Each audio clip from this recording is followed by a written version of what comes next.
We return to the action right here on QuestJunkies as the Wyld Ones face off against the original god of death.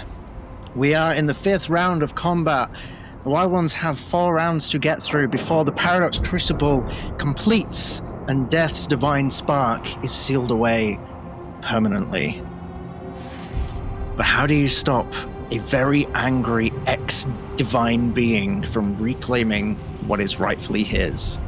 We're about to find out, because we're jumping straight back into the action. Mr. Timey. Time, ironically, with your name, seems to slow in this moment as you realize the entity that you were grabbed hold of is no longer in your grasp. And below you is a great expanse of nothingness. Do you have anything you could do in this moment? So, there comes a period of time in every D&D player's life where they have to look back at all the useless shit that they got in their packs at the beginning of a campaign. So I have thought a little bit about this, but not very thoroughly. Rope. That would be the easy solution, wouldn't it? But Mr. Timey has a light crossbow bolts, and a rope. Hell yeah. So, Alrighty. with his -1 to Dex, This gets better. I would like to try and shoot Death with a rope arrow bolts thing to try and keep myself aloft. That might be the best sentence I've ever heard you speak. Are you gonna George of the Jungle it? Yes. Yes. Go ahead and roll. Okay. Any of the... I don't have multi-attack, so this is just going to be one and done. We'll see what happens. You would all see from the hand of Mr. Timey just sort of like fold back, and then a crossbow arm just sort of like extends. He's going to just very shakily aim and fire. Where's my D20? 1 second. There it is. How bad is it? That's a natural 2. Woo! For a total of 1. With a grim dirty no. one. +3. dead boy. +3, so it's a 5. Okay. It's a 5. So it's not a dirty one. It's not a dirty 1. It's a dirty 5. All right. I'm gonna make this interesting. Please do. Because in this weird space, this demiplane where gravity is not quite what you're used to, and weights are ever changing and ever shifting, you fire this crossbow bolt and it goes well wide. The aim going truly off. Perhaps the bolt being affected by the gravitational forces around you. But this sudden burst of energy from your hand also propels you backwards as you're about to slam into the bridge. Please make me a dexterity saving throw. I'm going to say this is a DC... I'm going to say DC 14. If you can beat this check, I'll say you are able to grab hold of the bridge to at least stop yourself from falling. So I need to roll a 15 or higher then. Have you got any momentum to use? I actually...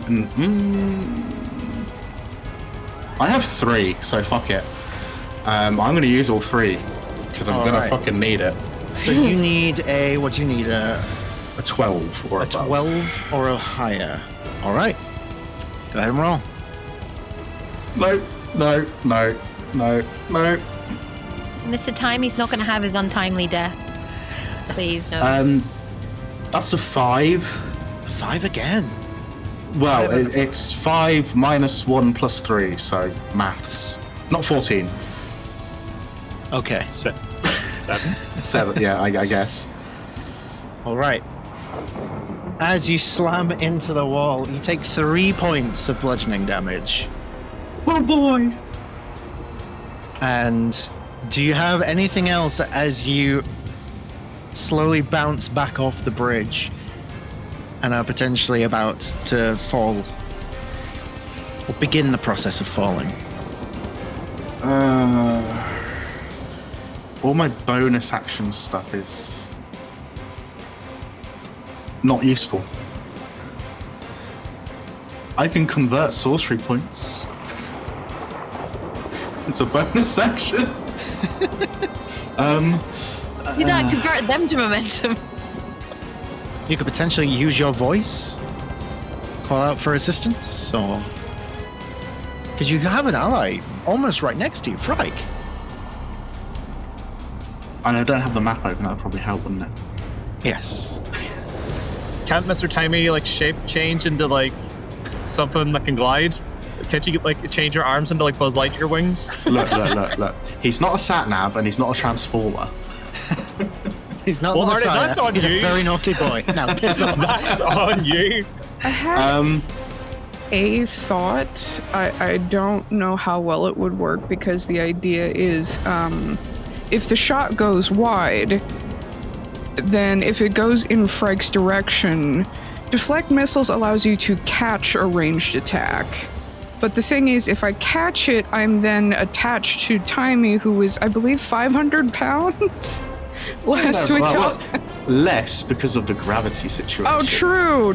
Oh yeah, but you have like, that. if the rope is attached to the crossbow bolt and deflect missiles lets her catch it as a reaction, I don't know. This isn't me grasping at straws, Patch. I think in this instance, it's a little bit too much to happen in quick succession after everything that has already just happened. Okay, cool. But it's good thinking. I think in true Mr. Timey fashion then, the only other thing that he would do in this moment after failing to shoot death and failing to get on the bridge would to be just to like... So, I'm assuming everyone's seen Big Hero 6. Yeah, very long time ago. The ending scene where he ends up firing the glove to get Hero away. No! He's just going to sort of look up to Frike, and he's just going to go, "Oh no!" Fuck. And then that will end his turn. Not the big 6 hero vibes. Amazing stuff. As the gravity begins to take you, Mr. Timey, we move to Elisich. Even though this is happening, I'm very sorry, but I'm still going to stick to what I planned because it might help. First of all, I'm going to move my moonbeam over to where Death happens to be. Okay. What is the radius on moonbeam? So I'll add it as a. I want to say it's 20 feet. It's 120, I think, isn't it? I mean the actual moonbeam itself. It's a range of 5 feet. So it's just a 5 Area feet of 5 space. feet. Range 120, area 5 feet. Okay. So 5 feet radius or 5 feet diameter? 5 feet. I don't know. It says like area 5 feet. Yeah. Oh no, wait. 40-foot high cylinder centered at a point. So it's a big tube. Radius. Yeah, I'm just trying to because so I can put it on the map accurately to show it. Well, it's a 5 foot radius. 5 foot. Okay. There we go. Yeah. So I'm just going to put it to the side of him just so we can actually see it. Cool. But yeah, so you use your action to move it over there. Okay. Yeah. Oh, I don't roll for now, do I? Wait till it's his next turn. It'll be at the start of his next turn. And if you allow me as my bonus action, I'm going to use the last of my wild brew. Oh. Because it's, end days time thing, and I have some wild brew. All right, let me grab the sheet. I haven't had this open for a long time. I haven't done wild brew in over a year. That's I why. would say over a year, I think. I don't think I even used it in my last session before my hiatus. So No, it's been a while. It's been a while. Okay. As you take the sip of this wild brew, go ahead and roll me a D100. 36. 36. Almost my age. Ooh. Oh, interesting. This doesn't help, does it? Depends who. I just need to measure something out real quick. Oh my god, he is gonna come. Okay, interesting. So, the Patrick. good news is, this will affect death. Who's death? The bad news is, it affects everyone else on the map as well. I'm sorry. I thought I'd try something. It's okay if the fall won't kill me, Rhódania will. Somehow I don't think we're all going to just start counting. Don't speak too soon. So, with a roll of 36 on the druidic table, purple spores spew from the ground, dealing 1d6 necrotic damage to all creatures in a 60-foot radius. So please roll me 1d6. Sorry, guys. Resisted. I'm so sorry. Same. What's this, poison or necrotic? 5. You said the grind. Technically, I'm floating. I'm Well, in the you're air. You are, but you're floating above ground. You're a floater. Okay. I'm not floating above ground. True. You are very near the bridge, though. I'll take 5. Make if you want to persuade your DM to let you surpass it because you're falling to your death instead, make me a Well, persuasion check. I would. It's I either would take argue. the damage or take the fall. No. I would argue Mr. Timey gets half cover at least for this because he is like the spores kind of going waft Well, over you where said he is. they rise from the ground. I've technically already failed to grab onto the bridge, and I'm now below bridge level. Correct. That is fair. And my persuasion roll is... Come Oh, on, man. What the question fuck? Question. Oh, wait, you said Three. within Half 60 of- feet of me, right? That's what you said. Huh? You said within 60 feet of me, where I am. Yes, which is Everyone just stay away from me. It looks like this is only a one-off thing. Okay. Oh, Mr. Time has a +8 in persuasion. That's an 11. An 11. All right, Mr. Timey, you take half. So you take 2. Okay, 2. That's what I wanted to know. Yeah. Every little helps. 5 narcotic damage. Yep. I wish. Oh, and Death is immune to necrotic damage, but Thought so. never mind. What? He's dead. What? So, you drink the wild brew and you see everyone kind of like shudder a little bit. You're not sure why. What would you like to do with the rest of your turn? The only thing I can really do is move. So I'm going to move a little bit closer to where Mr. Timey is. Just use my... I can't really see any blocks, so I don't know how much movement that is to Mr. Timey. It's 30 feet to get to the edge. You can use the... Can you see the little ruler tool? You can use that to measure. Well, I have 25 feet as my... So I'm going to Okay, go... so 25 will get you to where that pillar is at the start of the bridge, basically. Cool. On the other side of it. Yeah.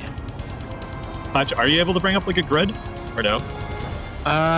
Not without remaking the map, I don't think, Okay. unfortunately. More of a roll 20 thing in it. Yeah, they're still rolling out the features on D&D Beyond, everybody! Alright, yeah, as you rush over to the bridge, you see, Mrs. Timey, what does Elisage see? Sorry, I just got really distracted by something. Molly's just messaged me. So, what do I see? Oh wait, sorry. What does Mr. Time? I'm confused. Sorry. What? I'll shut up. You just see Timey. Mr. Timey slow falling, like just hand no. out, kind of like, hell. I want to say, like, as a reference that I know Mai will get, remember the start of Tears of the Kingdom where Zelda falls into the under? I can't remember what it's called, the depths. Like, you see that, but it's Mr. Timey. Just straight blank face, because that's Mr. Timey, but yeah. Yeah. No, it's Gwen Stacy at the end of Spider-Man 2. Father help. that comes Rubber extra. big hat. I can't believe you've done this. Alrighty. That will bring us to our next turn, which is Aegis. So Aegis unfurls his 3 sets of wings that, are studded with pink eyes and is going to go and try and grab Mr. Timey. Woo! Alrighty. The biblically accurate twink is back. Go ahead and make me a... What should we call this? Acrobatics or athletics? Your choice. I'm gonna go for acrobatics. Alright, give me an acrobatics check. And because I'm using the wings and there's the gravity, can I ask for advantage? I'll allow it. It's the potential finale. Mr. Timey also has his hand outstretched, like, to make it slightly easier, I'm imagining you do like it's an that. extendo arm sort of thing. Iron Giant. It's the famous painting of man touching Oh God. god, man and Adam. Machine. It's machine touching biblically accurate twink. Okay, so thank you very much for the advantage. Acrobatics is a 23. 23. Describe how you rescue Mr. Timey from the depths of this demiplane of death. Aegis just like swoops down, kind of grabs the hand, and realizes, oh wow, I have picked up probably more than I think I can handle, and like plants his feet and like leverages Mr. Timey back onto the ledge. Hell yeah. And with a heave of those tiny muscles, Mr. Timey, you find your feet on solid ground once more. Thank you. Don't scare me like that. Anything else? Bonus action. Bonus action. I would like to. What's it called? The harness divine power to regain and one expended spell slot up to level 2. Hell yeah. Yeah, in this moment you take a moment to breathe in and re-harness and reignite the arcane divine power within yourself, the power of death in this domain of death against the entity who resides over death. Feels good. Feels good in this moment. Which brings us to Frike. It is your turn. I'd like to ask you to roll me a d20. Oh yeah. Before you do, I let me forgot about this. explain what is going to happen. If you roll a 1 through 10, you may act as you wish. If you roll higher than a 10, you may act as you wish, but with the understanding that you do not wish any harm to come to death. In the slightest. Roll low, bitch. Okay. Shall I get low? Try to Do get you want low. to borrow my dice? They're rolling real low today. Oh, bitch. How'd you go? You didn't natty, did you? 17. Can we give her disadvantage by any chance? You rolled a 17. Okay. Yes, I Okay. So I'm falling too, because I was also trying to attack Death, and then he bitch moved out of the way. Monks have slow fall. I know. But can I summon the wings? Okay. Kind of. What does Frike see, Connell, as she looks over towards Death? Because you are currently in the process of keeping him away from the shield. Oh, sorry, that me? Yes. Yeah, Connell is with his shield, from what I remember, just like keeping him back. Like every little thrust from him on the cloud, he's just like trying to push Death back. And what did I see, Frank? Like, has the wings come out yet, or no? Yeah, they have before. No, but like, are they out normal at this moment, or is anything crazy going on? I don't know. Have they changed since Frike technically died? Nope. Okay. So they're still like dove colored? Yeah, they're like white dove's wings. I do have one idea. It technically would affect Death, but it's not like an attack. It's a saving throw. What? It depends what it is. It's a frightened effect. If he if he fails, he's probably not gonna fail, but I guess if she's not supposed to harm Death, then she's just trying to scare Connell away. Would Connell be able to get closer to Death if you frightened him? No. So the goal, I think, is to send him out of range, which might trigger an attack of opportunity, I realize, but I think in this moment, you get the sense that this is a good idea. Okay. Especially as Death is immune to being What's frightened. my flying speed? Because it's not on my sheet, technically, if I have a flying speed. Okay. I believe it's 60. 60, okay. So, flying over yonder. And I'm gonna use... Of course, I can't find it when I really need it, but, Hour of Reaping. As an action, each creature within 30 feet that can see you must succeed on a wisdom saving throw DC 14 or be frightened of me until the end of their next turn. Okay. So technically that's just Connell and Death, I believe. Death is immune to fear, Yeah. so Death can bypass the roll. Connell. That is an 8. Okay. Connell is frightened of Frike until the end of her next turn.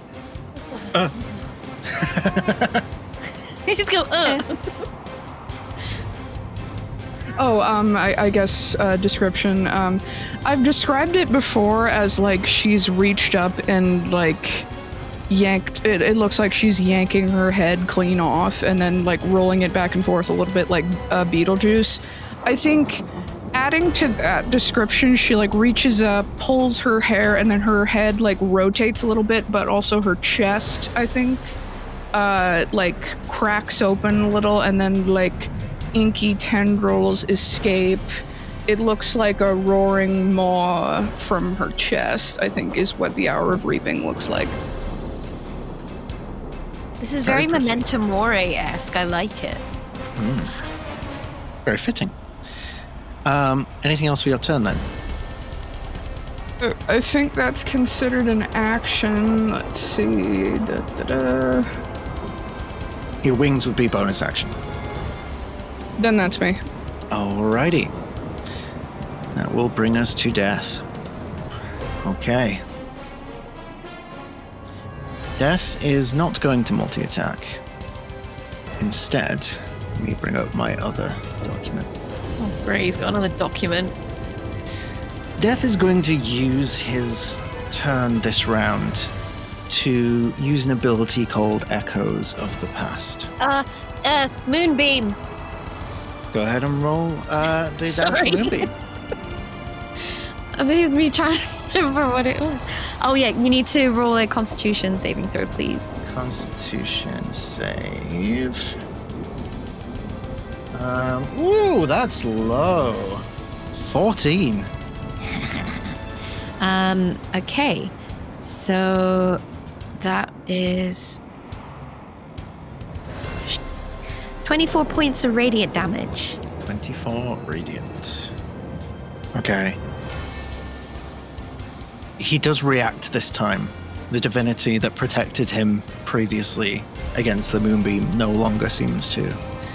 And you see him, like, tense up as he feels, for him, an all-familiar divine feeling. Power of the First. Fuck.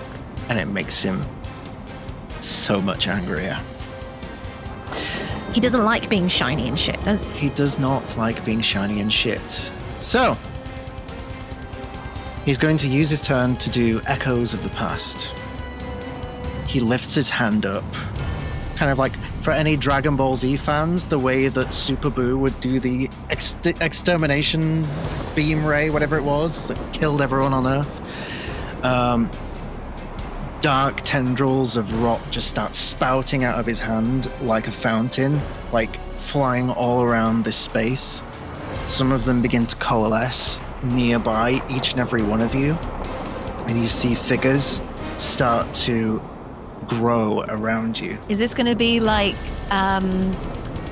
the Shadowland fight with Halson and the Portal sort of vibes? I'm guessing just loads of shadowy shit coming. Well, what you see actually,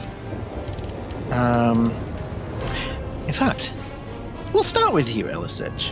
Oh, funny. The swarm of rot that starts coalescing around you grabs hold of you, and as it does, a head begins to form and a face begins to form, and you see a rotted corpse version of your druidic friend from back home. Forage. From the forest. Porridge. As she grabs hold of you. Aegis, Sorry. the form next to you takes the form of your twin.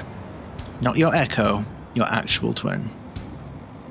Who says nothing but grabs hold of you. Mr. Timey, it doesn't take a form. It's just a flurry of rot that starts encapsulating around you. Connell, it splits into a couple of different forms that are smaller, but are renditions of the other Genasi that you met in the Shadowfell that all seem to grab hold of you. And Frike, this swarm of rot doesn't grab you, it doesn't become a form. It instead burrows its way into your chest. Go ahead and roll me 2d6. 2 and 6. Okay, you regain 8 hit points. Oh shit. Drink up, baby girl. So, mechanically speaking, none of you are grappled. But at the start of everyone's next turn, you are going to have to roll to see if you get grappled. So we will resolve that. And that'll be what, an athletics check, is it? It is contested That's strength good. checks. Yeah, okay. It is the thing that we always get wrong. It's been the one running fucking trend in this entire campaign. It's Because I never remember what it is. strength versus strength or dex. So us as those being attacked should be rolling strength or dex. So acrobatics or athletics. Yeah. Which brings us to the top of round 6. 3 rounds to go. Let me just mark this off on here. Colin McGinnisy, please make me acrobatics or athletics. Can it just be a strength check? Well, I suppose athletics is a strength check. Yeah. It's you have the choice between strength or dex. I'll go strength just because I've got advantage in it. Yep. Man, what are the odds I get the same number on 2 dice that I rolled at the exact same time? Uh-huh. What are those Imagine numbers? that. Imagine that. Like, What are they? You didn't get I snake mean- eyes, did you? it's not a 1. That's good. That is good. It's not a 3. That would be Okay. better. Uh-huh. It's a 2. So I got 2 2s. Shit. A couple of ducks. Quack. But +4, that's 6, so that's something. It is something. They Got rolled a momentum. 5, so you just succeed. Oh my Looks goodness. like we're all little bitches today. Seems that way. Go ahead and take your turn. So just to kind of like reflavor it, so the 3 genasi are crawling at me. Frike brought out her wings and scared the shit out of me and started rolling her head. So I'm disadvantaged and I've potentially an opportunity attack or 2 to take here. Well, you have to. You cannot. I believe you can't move closer to Frike. Yeah, Gotcha. we were looking at it, and I think it says you cannot willingly move closer to Frike, and also like disadvantage on attack rolls and ability checks while the source of fear is within line of sight. So if you can get out of line of sight of Frike, then the disadvantage won't apply. Okay, that makes more sense. Is death big enough where I could just fly to the other side of him and be hidden? It would mean clearing up his path towards the shield. Can I fly above and I know we're bringing like another axis into the equation, but like am I able to fly above and try and like knock him down? You can do that. I think if you're above him, you're still going to be line of sight with Frike. You'd have to get behind him fully to break that line of sight.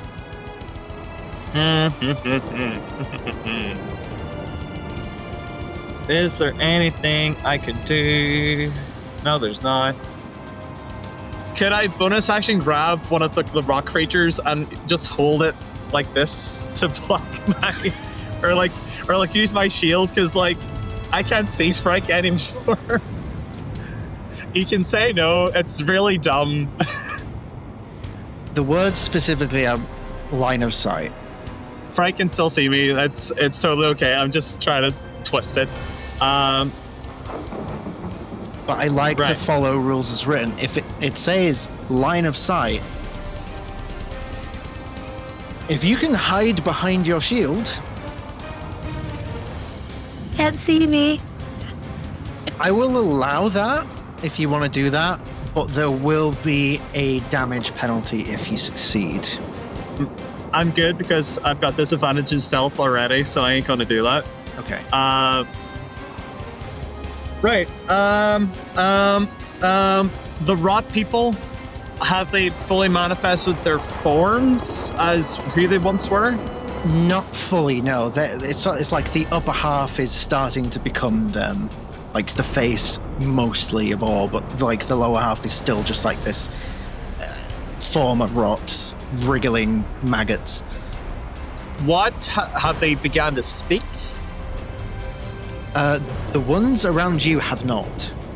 They have not. Okay. So what you're saying is I can't go the fire genasi and to shoot a fireball at death? I'm afraid not. All right. Question: If I move into Elsich's moonbeam, do I get hurt? That would depend on the wording for. When a creature enters the spell's area. That's what I'm looking at right now. You do constitute as a creature. I sure do. And it's a level 5 moonbeam as well. So Connell is going to swap his shield for his hammer, and regardless of disadvantage, he's just going to swing at death because, heyo. That's how we do it, baby. Is Connell at a disadvantage? Because I'm frightened. Yes. Right, okay, so I've never been able to use this yet, but Mr. Timey has something, which is called Restore Balance. 60-foot range. Okay. I can use it as a reaction to cancel out advantage or disadvantage. Interesting. Ooh, fancy fuck. Is Connell within range? I'm pretty sure Connell, 60 if I foot can- is... Okay, so here's the thing. Connell is within range, and if you wish to use your reaction to do this, I will allow it. However, just for clarification, Mr. Timey doesn't really have access to the majority of his abilities at this moment in time, as we're using the summon constructs thing for the outer casing. But I will allow this one time if you wish to do it. Now, before this goes through, if Patch is allowing like one last spell from Mr. Timey, do you have something in your arsenal which is a better use later? I don't think that's the question. No. I think this is a... This is my question to you. Do you have something in your arsenal if Patch is giving you this one chance thing that is a better use of your spell? It's not a spell, it's an ability. So it's not a... He doesn't have his spells. We've already been through that. Okay. This is like an inbuilt thing. So I'm assuming Patch is letting me do this. Yeah, because it's a feature. It's something which you could realistically say Mr. Timey might be able to access in a limited capacity. So I'm ruling now that it is like a one-off. Just so I can use it, just the once. So I'm just making sure, like, if it's something that's cool that you can do, it's just like, right, use it for something else down the line. I mean, what is this going to do? Is this going to stop him from getting closer to it? Because I will definitely use it if that's the case. Well, basically, the alternative for Connell is to get round the back of Death to be able to make attacks not a disadvantage. But that will give Death a clear path. So that's why I want to. Yeah. This is I shouldn't be saying this, but at this moment in this situation, this is probably the best tactic. Okay. In which case, straight roll. Straight roll. Okay. Okay, so Connell gets out his sword, his hammer. Because we're going big and going home. Here's my secondary pitch. I'm going to use Great Weapon Master, but instead of getting the plus 10 to damage, can I get that plus 10 to push Death away?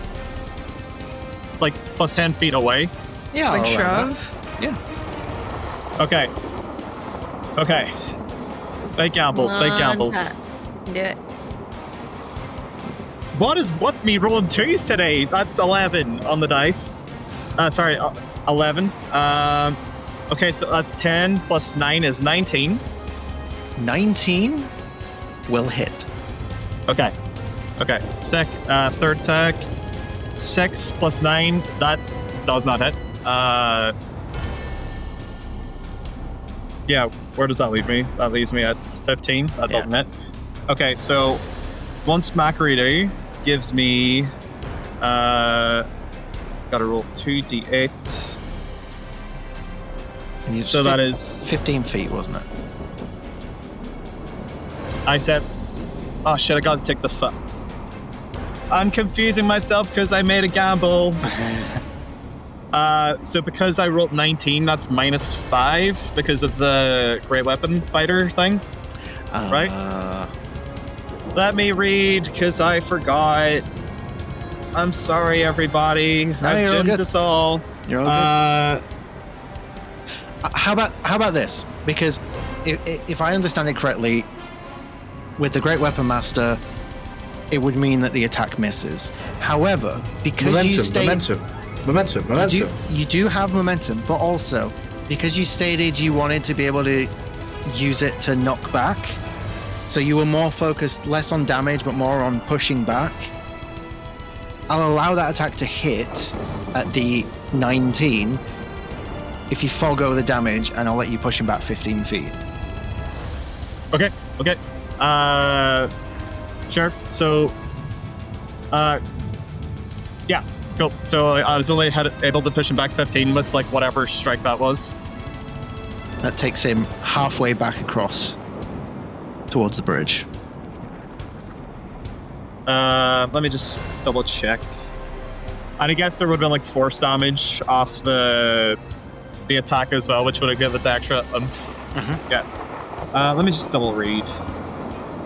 -5 penalty to attack plus 10 attack. Okay. Yeah. And bonus action. Is there anything I could do? I'm already giant. Can't do that.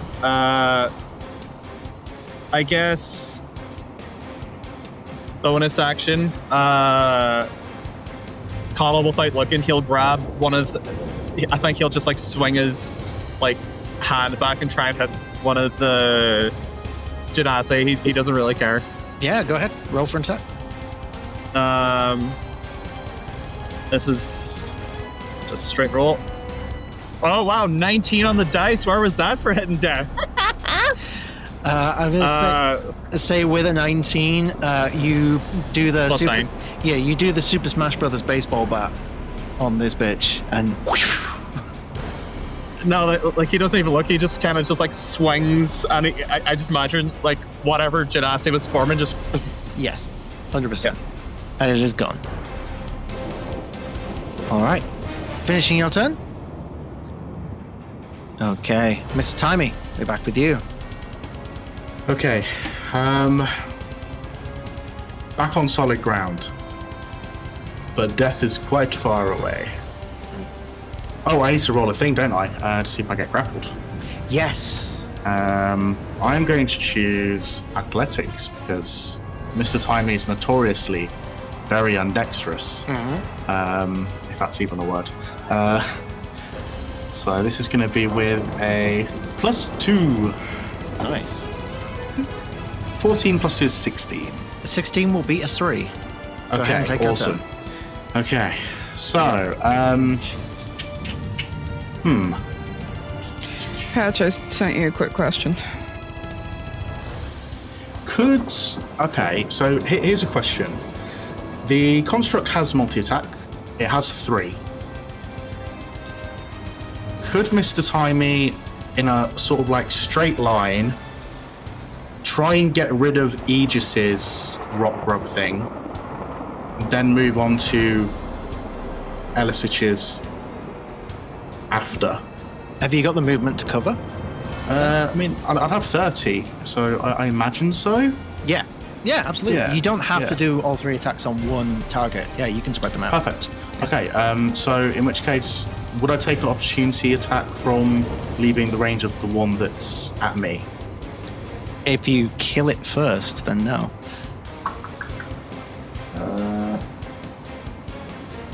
It uses my spell attack, so I'll attack the one near me first, and then I'll try and get to Aegis's. Yep. Because his one... 19 plus. Yeah. So, yeah.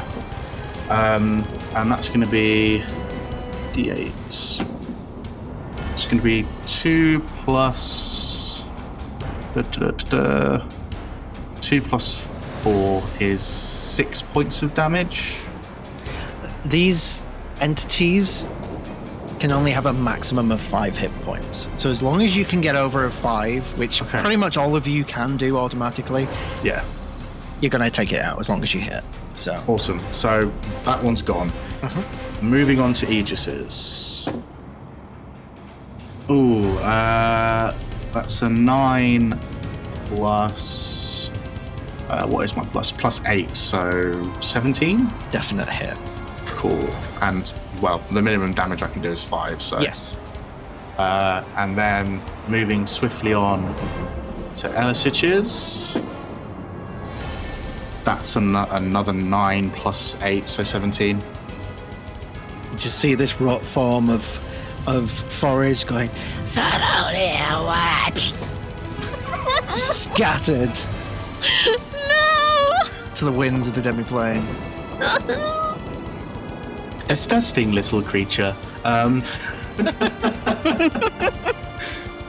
then Mr. Timey is then going to sort of like look between Aegis and Elisich, and he's just going to sort of like do a half little robotic bow, and he's just going to go, "Now it's your turn," and then it's his turn.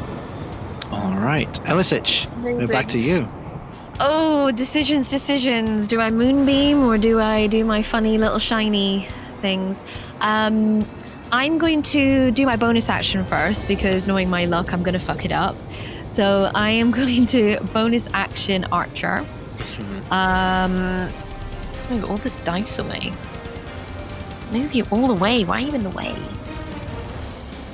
Does a 14 hit on this? Oh no, wait, no, sorry, that's +8. So 22. 22 definitely hits. Okay, cool. I always forget that. So 2d8. 9 points of radiant damage. 9 points radiant. Achoo. Ka-ching, Gesundheit. And you know what? I'm gonna risk it for a chocolate biscuit. And I am just gonna move a little bit away from him. I'm gonna move just over here, just a little bit over here, and then I'm gonna cast. I think we know what I'm gonna cast, don't we? Guiding bolt. Okay, I'm gonna use my 6th spell slot.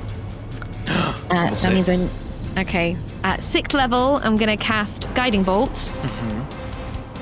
Does a 25 hit? 25 Woo! definitely hits. What does a 6th level guiding bolt from Elisich for Scar look like? So forget about the vines and stuff. She is going full on Rhódania-esque in her like shiny form, like Sailor Scout, like you know how I was saying before, like the whole kind of resonating of like the Sailor Scouts showing up and helping her, fight Queen Beryl, season 1 ending. Think about that sort of case. So she has her little mistletoe out and it's going out in all directions. The berries are shiny, the leaves are shiny, and it's just getting all swirly and just bashing right into that fucker. I need 9, is it? 9d6. 96. 2, 4, 6, 8. One more. There we go. That's a d6. I had a bit of a brain fart there. And as she is casting this guiding bolt, she is gonna full on be like, "All right, you fucker, I'm done with you now. Leave us alone, you bitch face." And I like to think that when she says bitch face, the Rhódania comes out in her. So, Bitch face. You mean bitch face. listen to that. Let's go. Okay, so we have 13, 33, 34, 35 points of radiant damage. 35 radiant damage. Hell yes. He's starting to look rough. I'm gonna give him an orange border. Does that finish your turn? Bonus action. And you've moved. I used some of my movement, but yeah, that's fine. Okay, cool. Aegis Asphodelis, we're back to you. Okay, well, I'm gonna utilize that advantage that Guiding Bolt just gave me. And let's go for a 2nd level. Not a nat 20, but it's close. 19 on the die plus 9 to hit 28. I think that will hit. Yeah.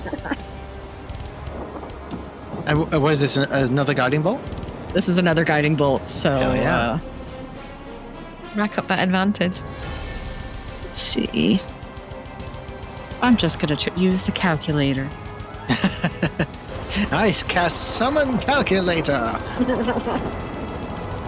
That is a total of 36 radiant damage. Oh, you had to one-up me, didn't you? To be fair, Aegis's wings allow him to cast an extra boosted radiant damage. Oh, I didn't know that. I was like, level 2, how? Amazing. What does it look like as you deal quite a heavy blow to death in this moment? Probably just like if like something that's like a swirl of like mist and like white like and golden light just crashes down into him. Does that finish your turn? You know what? I'm gonna use my last harness divine power to get that spell slot right back. Hell yeah. Taking it straight back. Amazing. That brings us back to Frike. Frike, please roll me a d20. Oh boy. Same rolls as before. Okay. Okay. Silly idea, but hear me out. I swear, if you scare me again. But you've got to make your roll first. I know, I made a roll, but if you're willing to hear me out, focused aim, I essentially would be asking to do the opposite of what focused aim is, because for every key point I spend, I can technically add 2 points to the roll. Since shit is weird here, can I potentially spend key points to decrease the roll that I just made from, and I think I would need to spend 3 to decrease it? No. Okay, cool. Good thinking, but no. Is it good thinking? I'm desperate. Okay, fine. So what did you roll? A 15. A 15. On the dice I've been rolling like shit all morning, I rolled a 15. So in this moment, with that roll, that feeling to protect is intensified, and you've just witnessed all of your companions go to town on this guy. Mm-hmm. No, Mr. Timey didn't. That is betrayal. All this time you've been journeying with them, and this is how they repay you for that. Go ahead and take your turn. Okay. Well, I know you're not going to attack death, but whoever does attack death next does have advantage. Thanks, Alan. You're welcome. Okay. Can I give Death True Strike? Because True Strike gives advantage on their next attack roll. If I don't have to attack everybody, I don't want to, but are you saying I have to attack one of the companions? One of my people? Are you saying that's what I have to do? Would you like me to do it for you? Oh, fine, all right. God damn it. I love you, Bridget. Oh, man. Okay. Connell, is he flying? Is he on the ground with me? I'm flying. Okay. Alright. Getting up to Connell. Gonna go for the 4 attacks. And I'll roll with these dice since they've suddenly decided to start rolling so damn good all of a sudden. Let's see. Alright, that's a 13 to hit. Connell, Connell almost moves back like that. It's just like, Frike, him. One more time. Oh my god, that's a nat 20 to hit. Wait, I have something for this. Wait, oh crap, hold it on, might be too hold far on. away. Hold on. Connell's going to use Runic Shield as the fist is about to hit his face, and he's just like, Frike, him. It's a 26 to hit with her unarmed strike. Roll again. Okay, that's a 7. Him, Frike. Key point for Flurry of Blows. It's a dirty 20 to hit. 30-20 hits. Alright. 7 points of bludgeoning. It's a math. 23 to hit on the last one. 23 hits. And I think that... What the hell did I just roll? Okay. 6 more points of bludgeoning. Connell takes the next 8 punches. He's like, whatever weird tentacle shit you've got going on, keep it in your body and hit him. I don't know. Can she even respond, or? You can absolutely respond, but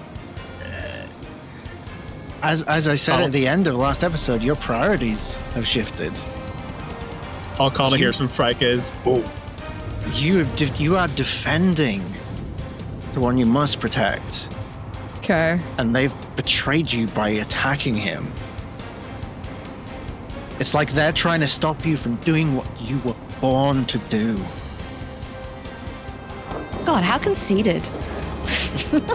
I'm gonna roll for how many words she responds with. what? That's 5. F in the chat. Back off, rock boy. The fuck you call me? Devil would have been worse. Are we flirting or fighting?" That's it. All right. That will bring us to Death's turn. He's going to use his multi-attack. Of course he is, the fucker. First hit is a 30. Aelin, how about that reaction you had? As I can't do anything unless it's a natural 20. Unless it's a crit. How many shield points are we at? You're now at 4. Okay. The shield's AC, I believe, is 22. Correct. Okay. So we are at 4. We're at 4 now. Okay. Next attack. 15. Miss. Next attack. 29. That's a hit. So he lands 2 blows through the shield. One more multi-attack could do it. But you can see his form has massively deteriorated. He's still glowing from the guiding bolt. Meaning the next attack on him does indeed have advantage. Which brings us to the top of round 7. Can I bonus action help at Frank? Yeah, unarmed strike, sure. As a bonus action, though? Yeah, I'll allow it. Haven't you got, like, Tavern Brawler? I do. It's near enough. Bridget, what's your AC? 15.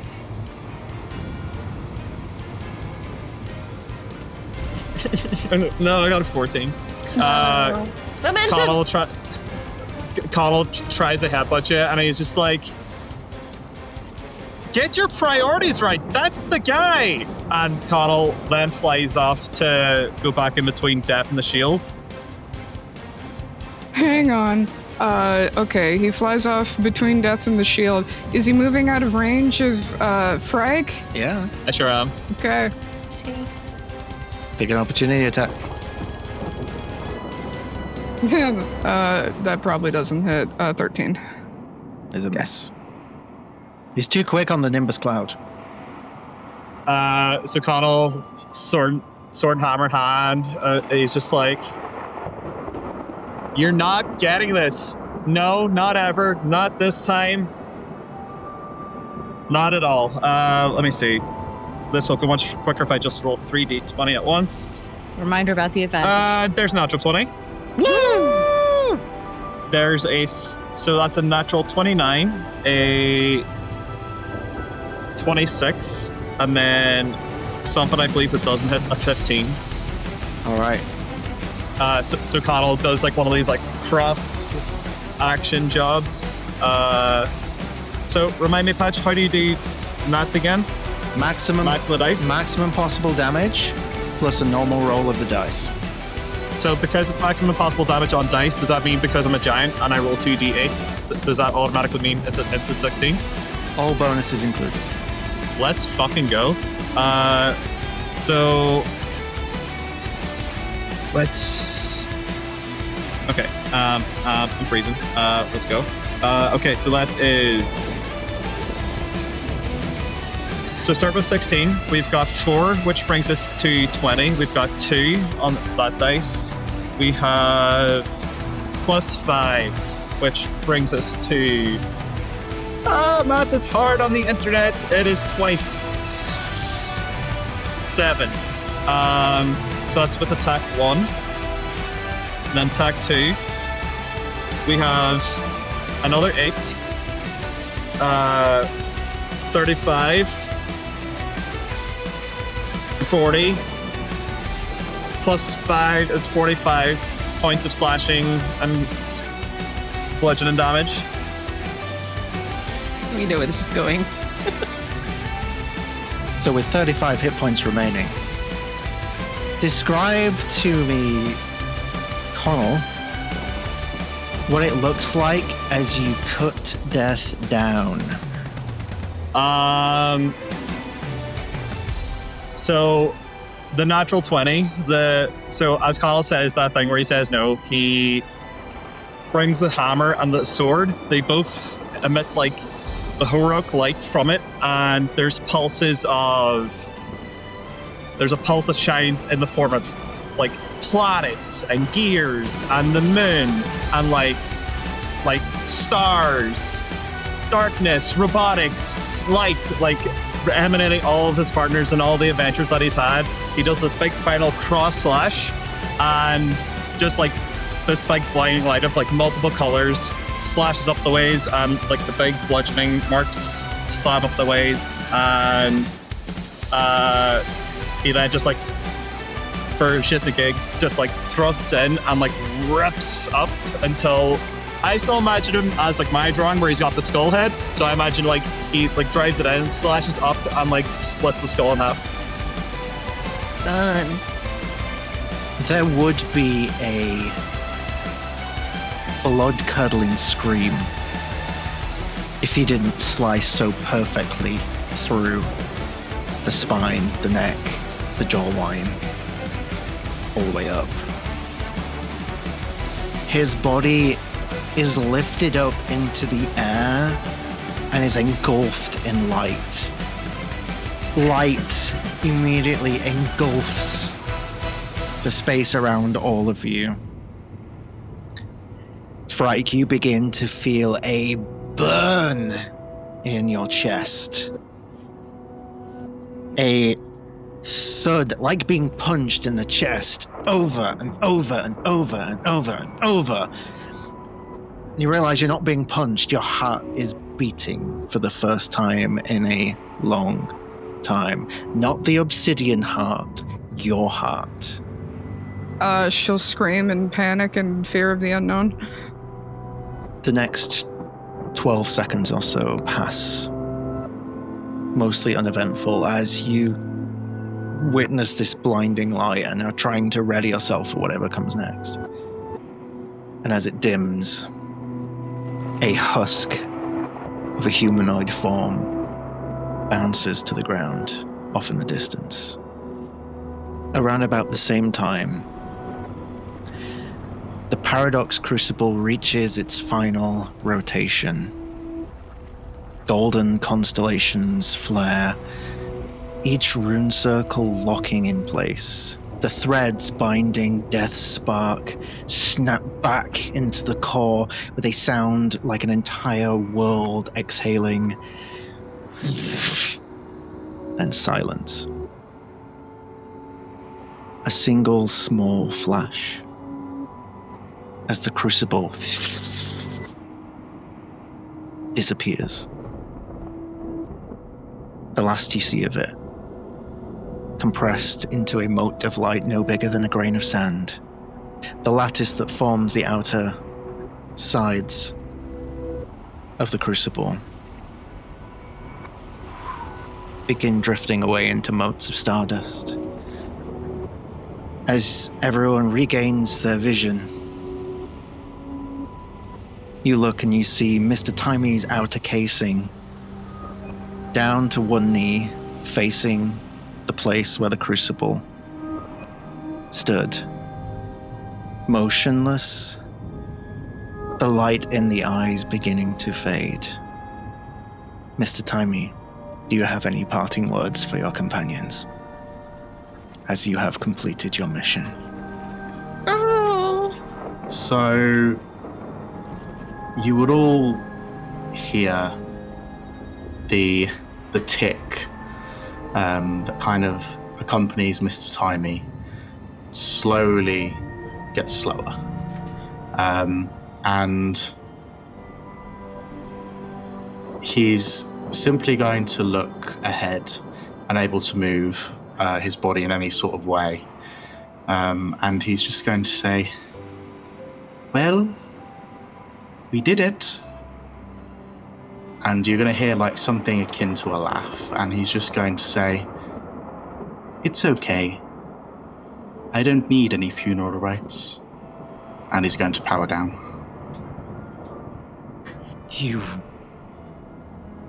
The light fades. Anyone who's nearby, you go to try and jostle this casing. It does not move. This outer casing is now a fixed point in space-time. Far more immovable than an immovable rod or anything of the like. A monument to what's happened here. And in the silence of the moments that follow, as you are beginning to process this, you hear a cough, a splutter, as you see death. Human-looking, emaciated, staggering, collapsing into a flicker compared to what he was before. Cracking under the weight of something he has never known, truly. Mortality. He lifts his gaze up to each of you. Eyes wide with a fear that burns into rage. You think this ends me? Come on then. End it. Coddle's gonna approach Death. She'll actually. Question: are the wings still there? Yeah? Okay, she'll fly over and join everybody. I'd like to try something, if you'll allow me. Sure. Was potentially going to save this for. There's been many opportunities for me to use this, and if I wasn't going to be able to use it now, I was going to use it at a later date. But Elisich gets as close to Death as possible. Reaches into her pouch and brings out a card. Just drops it at him and says, "You want death? You can fucking have it." And with this card, depends on what kind of like mechanics sort of thing that you want, and depends on how far back I can use it. Anyone who has been directly affected by the rot, the reconvergence, or anything like that, essentially, I want to erase death with this card. If you'll allow me in some sort. So for context, before Elisich joins the group, the only other canonical appearance of Rhódania since her departure was in a little game we played on a channel by the name of Roll Together. After the events that happened in that story, we had decided this was a canonical part of her time away from you all. There was a deck of many things involved, and it seems Rhódania managed to acquire one of the good cards and kept it in case something terrible happened. Many terrible things have nearly happened. I think if you are offering it to death in this instance, he is going to accept it. And he takes it and his hand is shaking. His form begins to glow, but not in the way it did before. This is a different glow. It's a glow that you, Elisich, you recognize. The glow of the first, the power of life. And he starts to sob as he holds the card up towards the sky. His form begins to deteriorate and dissipate into stardust. And you just hear the last words to leave him. Do you see me now? My light. And he fades.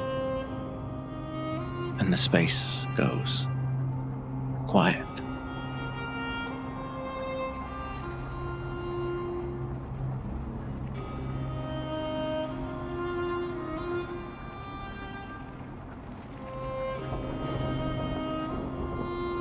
Now how the fuck do we get out of here?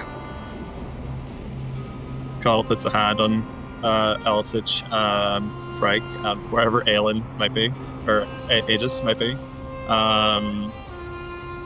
Takes a breath and stands up and taps everybody in the back and just starts wandering. This is a demi-plane of death, with death removed. It is beginning to crumble. In the distance, you see the pale gate still active, the way you came. I'll say you feel motivated to return to it. She'll look up at Connell. I think she is crying at this point because she regrets how she behaved during that last part of the fight, but through her tears just smiles and says, "Grace, you there?" Connell headbutts her, not with full force, but he just headbutts her again. None of that. Let's get out of here. Race, you there? Come on, Wyld Ones. Connor fucking yanks her back. Was like, no, you fucking done. Damn it. One by one, you begin to move. The occasional glance back to the space where Mr. Timey's form now stands empty. Still, the ground beneath it crumbles away, but the form remains fixed in place. Before Connell steps through the portal, he's going to look at Mr. Timey's body and says, "It was a hell of a tin," and walks out of the portal. You head through. The pale gate swallows you, and for a heartbeat, there's nothing. Then light. Not sunlight or moonlight, but the blinding radiance of creation itself.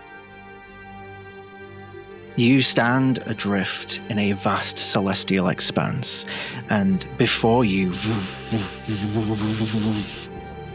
some 20 vast silhouettes take form, bathed in light. Their features are both known and yet unknowable, shifting between form after form after form, every whispered legend, every dream ever had of them.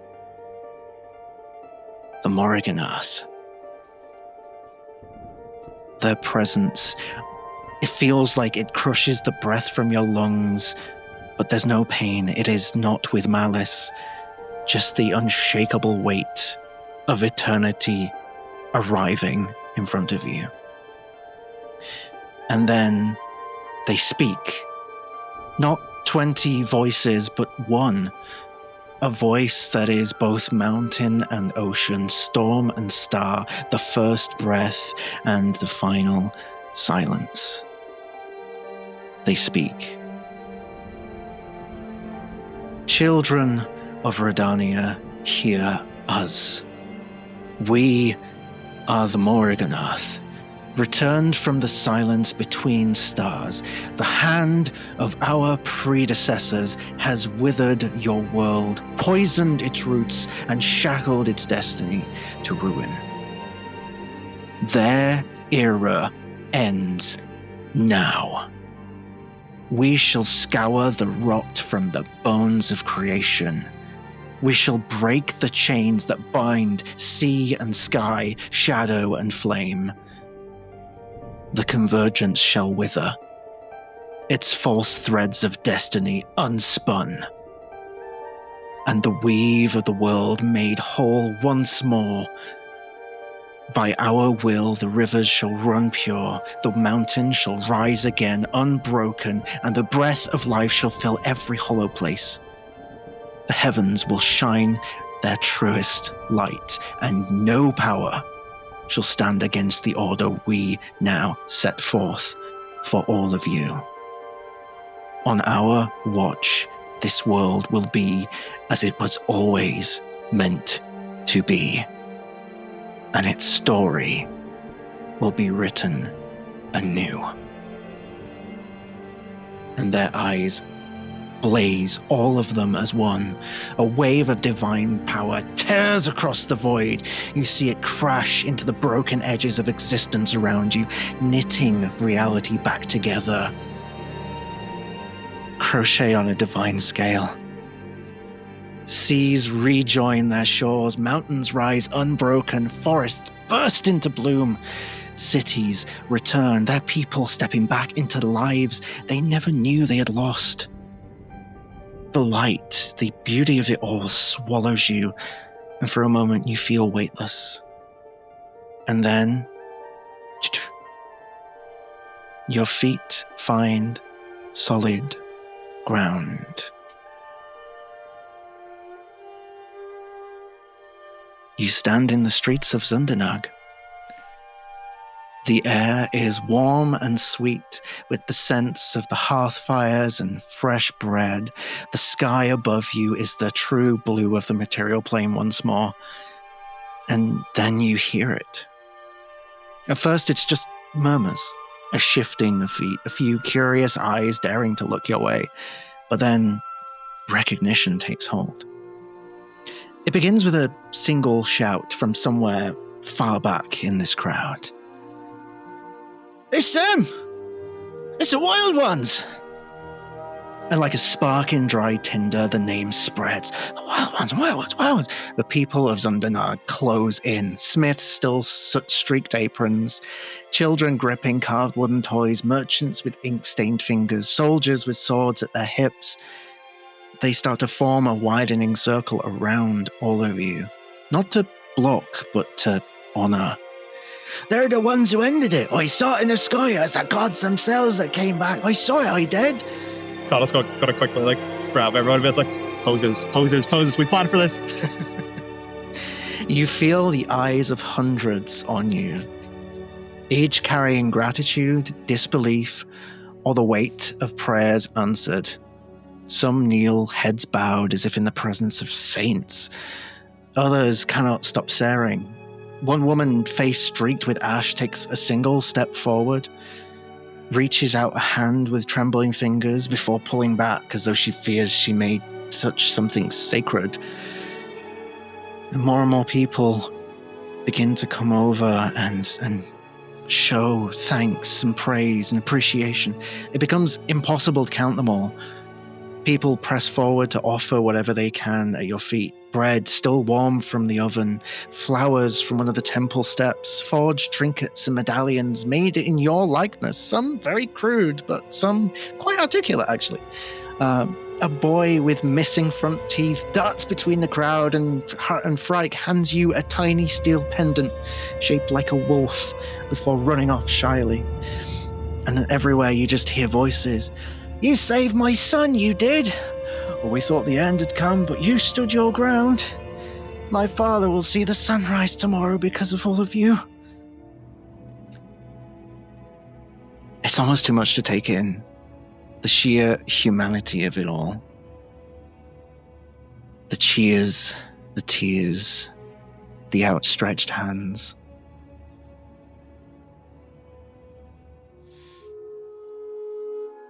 The city has endured so much. Now standing as one of you, this is why you fought. It wasn't for glory. It wasn't for history. But for them. The wind stirs around you warm and clean. A bell somewhere in the city rings. The sound rippling through the streets like a sigh of relief. And in that moment, you realize the battle is done. The world is whole. And you are home. we're going to go ahead and take a break. Do your dice respect you, or have they betrayed you at the worst possible moment? If they have, you need Tabletop Dominion, a UK-based dice company making some of the best dice you can get your hands on. And look, I know what you're thinking, but Patch, I already have too many dice. No, you don't. No, you don't. If your dice bag still closes, you don't have enough. If you haven't maxed out a credit card with dice purchases at least once in your lifetime, you're not playing this game right. Which is why you need better dice. The kind that make your DM nervous, the kind that demand to be rolled with dramatic flair. And because I support good decisions like expanding your dice collection, you can use the code QuestJunkiesUK at checkout for 10% off your entire order. That's 10% off every single sparkly math rock you were going to buy anyway, so you might as well get a deal while you're at it. Tabletop Dominion, feeding your crippling dice addiction one shiny die at a time. As we return, a year has passed by. A year since the day the gods returned, since the world was unmade and made anew. The scars of the convergence remain, not jagged wounds, but quiet reminders. The forests have regrown. The rivers run clean once more. The sky is no longer obscured by shadow and the ever-changing moons of the Shadowfell. Cities across the continent hum with life once more, and children play in streets where silence was all that dominated. At nighttime, the stars above shine new constellations, not omens of dread, but companions of the night sky, familiar and kind. And through it all, one truth resounds. The Wyld Ones stood here. You all left your mark upon the world and beyond. You bled and sacrificed, you fought and faltered, you've endured and triumphed. And now your names are spoken in taverns and marketplaces, schools and libraries, temples and beyond. Sung in ballads, whispered in prayers. Laughter carries your stories from hearth to hearth. Some call you heroes. Others call you asshats. But everyone agrees that you changed the world. So where do we find you now in this brave new world 1 year later? Let's start with Connell. Where do you think you are? There is... So, there's some kind of uncut guild in whatever city in Rhódania. They're planning some nefarious scheme, or like they're trying to like bring together some kind of like arcane tomfoolery, and almost as they're trying to complete the last part of their evil plan, like the two doors open and Connell's kind of standing there like Captain America in the elevator scene, being like, all right guys, this is going to go one of two ways. This can go the easy way or the tough way. And of course, like the nefarious guy is just like, so like, buddy, you will never rule this day. And it's just like, hard way it is. And it's just like an exterior shot, and you just see like people getting like punched and flung from the window. And Connell like detonates whatever evil scheme that they had going on, but like he also like jumps out and he just like grabs the side of the building holding like the evil guy in his hand, and he walks away as the building explodes. And like a little kid's just like, oh my god, you're stalagmite, how can I be as great as you? And I'm like, well, kid, here's the thing. There's a difference between heroes and superheroes, and that is presentation. And the building just fucking crumbles to the ground, and he walks away. And he like hands him a card, be like, this is a spellcaster I know from somewhere.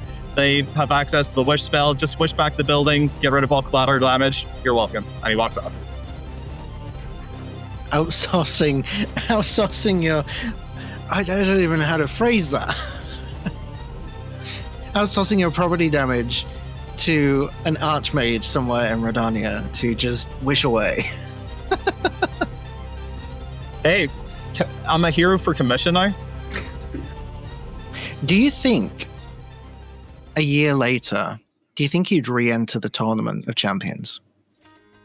So Connell's initial journey was never about. His initial journey was for him to compete in the tournament, so he could like earn money to support his mum. That's all. That's all it ever was. And to him, fighting in this tournament, he outgrew that almost because he. I mean, it's kind of the perks of saving the world, right? Because you've got this infamy, and he doesn't take the whole. He comes from humble beginnings, so he's gonna keep himself humble. Like, he's not gonna be living in like the grandest castle of the land. He's gonna still live at whatever house his mom had or whatever house the Wyld Ones had. So he's gonna put all his resources, like I said, into paying people who can like repair the property damage, or people who can like fix the things that like the evil people get up to. So he'll go as like. He'll go to pay his dues and be like, "Hey, I'm the guest, ha ha ha!" But like, he just feels like he's above the competition aspect. Okie dokie. I think at some point within that 12 months, there'll be a few challenges thrown out here and there. Maybe in Zundanag, maybe in Berthy, different places in Rhódania. And though it might not be the kind of thing you actively seek, some offers are sometimes too good to turn down. Certain Genasi that found their way to starting a new life for themselves look to reconnect, see if you've still got the power of the shield of the Wyld Ones or not, or if retirement's slowed you down a little bit. Who the fuck said anything about retirement? I like to think that was your immediate response. Hey, a hero's work is never done. And it will be until my third death saving throw that I will retire from this game. Do you hear me? That's what he says, and people are like, in the tabloids, be like, what the fuck's a death saving throw? And what kind of future do you see for Connell McGinnisy in the years to come? In the years to come, Connell, I mean, history repeats itself, right? Connell will come across like whatever city he goes to like lend aid or lend support. He will be in the right place at the right time. He will see a young kid that's in a circumstance that he shouldn't be in, way over his head. Like before, he sees himself in this kid, and I don't know, just like the essence of passing the torch. Be like, I can't remember how long Genasi lived for, but it's just like, hey, like Connell will be here forever. He'll eventually age and die out, but it's just like this kid, should he want to, he'll pass on that torch. Maybe passing on a series of rules to be a hero. That's it. Go in the distance. Go in the distance. Anything else you'd like to add? I had a thought recently that Connell would probably find his father, his real one. But I'm going to save that for Lord Junkies because it's funny to me. But no, so like, I guess as he's going about doing all these odd jobs and saving lives, he checks in with his mom every so often. He checks in with, I guess, just trying to find if like Wes made it back from wherever he went to, and I guess he's trying to find where the name of Reese's island is, and just checking in with the homies every so often. I'd like to think that certainly not straight away, you don't reconnect with Wes. But in like a smugly annoying way, you do get messages left for you at places that simply read things like, gotta go fast, WS. You know what though? That's actually good because I feel like Wes is the one that's like leaving hints for where Connell should go do his hero work. So Connell just stumbles upon like this random town and just like, oh, we've been waiting for you, Slag Mighty, and it's Wes. Oh my god, He's Wes Oracle. is the Alfred. Yeah. He's Alfred. He's secretly he's leading Connell to all these places. Perfect. Hell yeah. There it is. There it is. All right. Now let's go to Aegis. Where do we find you a year down the line? Well, Aegis has retraced his steps back to Angerthul, where he passed through on his way from Demethrin. And he reunites with a young woman who is 9 foot tall and looks like sculpted marble, and showed him hospitality for a time. And they end up getting on quite well and building a life together. And it's amazing the time that you spend there with them. The society in Angerthul, it thrives. And at first, it's quite intimidating the majority of Angerthul is populated by Goliath kind.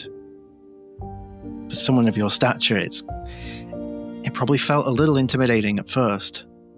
But the sheer joy that everyone seems to have in that city is intoxicating almost. And the longer you spend there, the more you come to understand that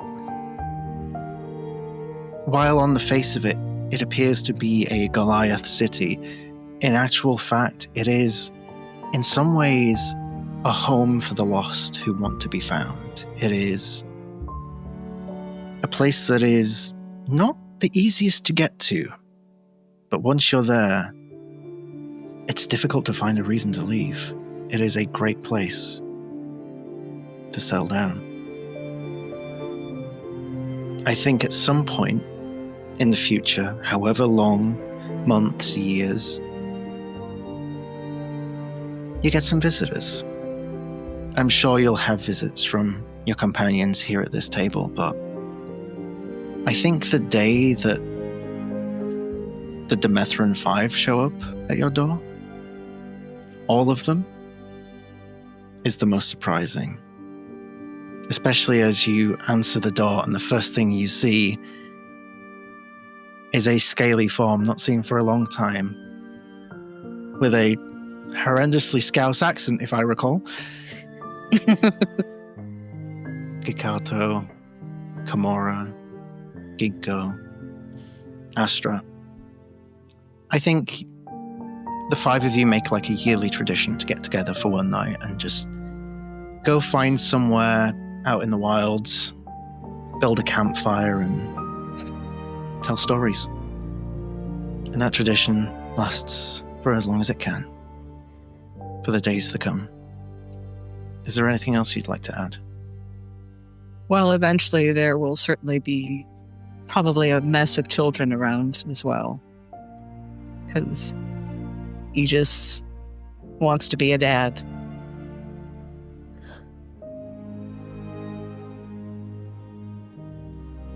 A biblically accurate dad. Beautiful. Okay.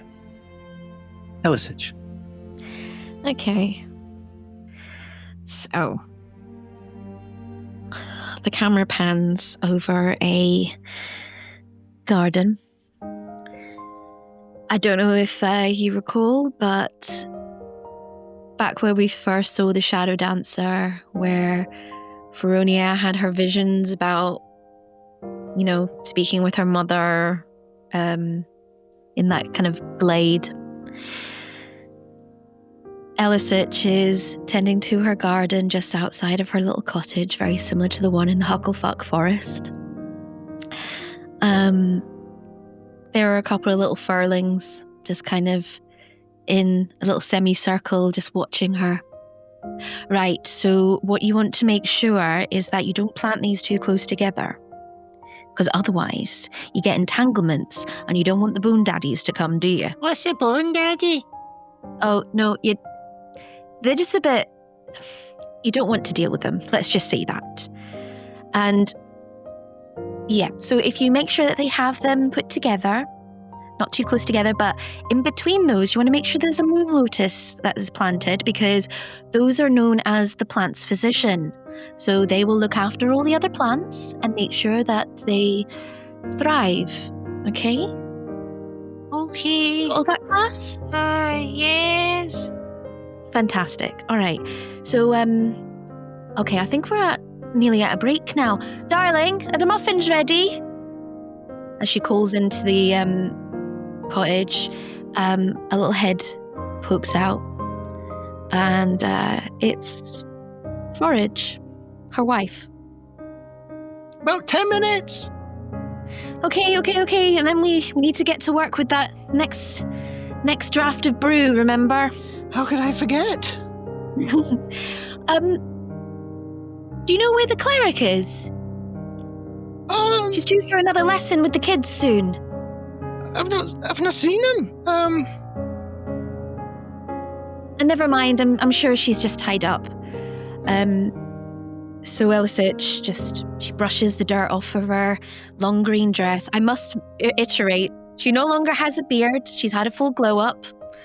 Her hair is more like mine, sort of thing, a bit more tended, but still mature.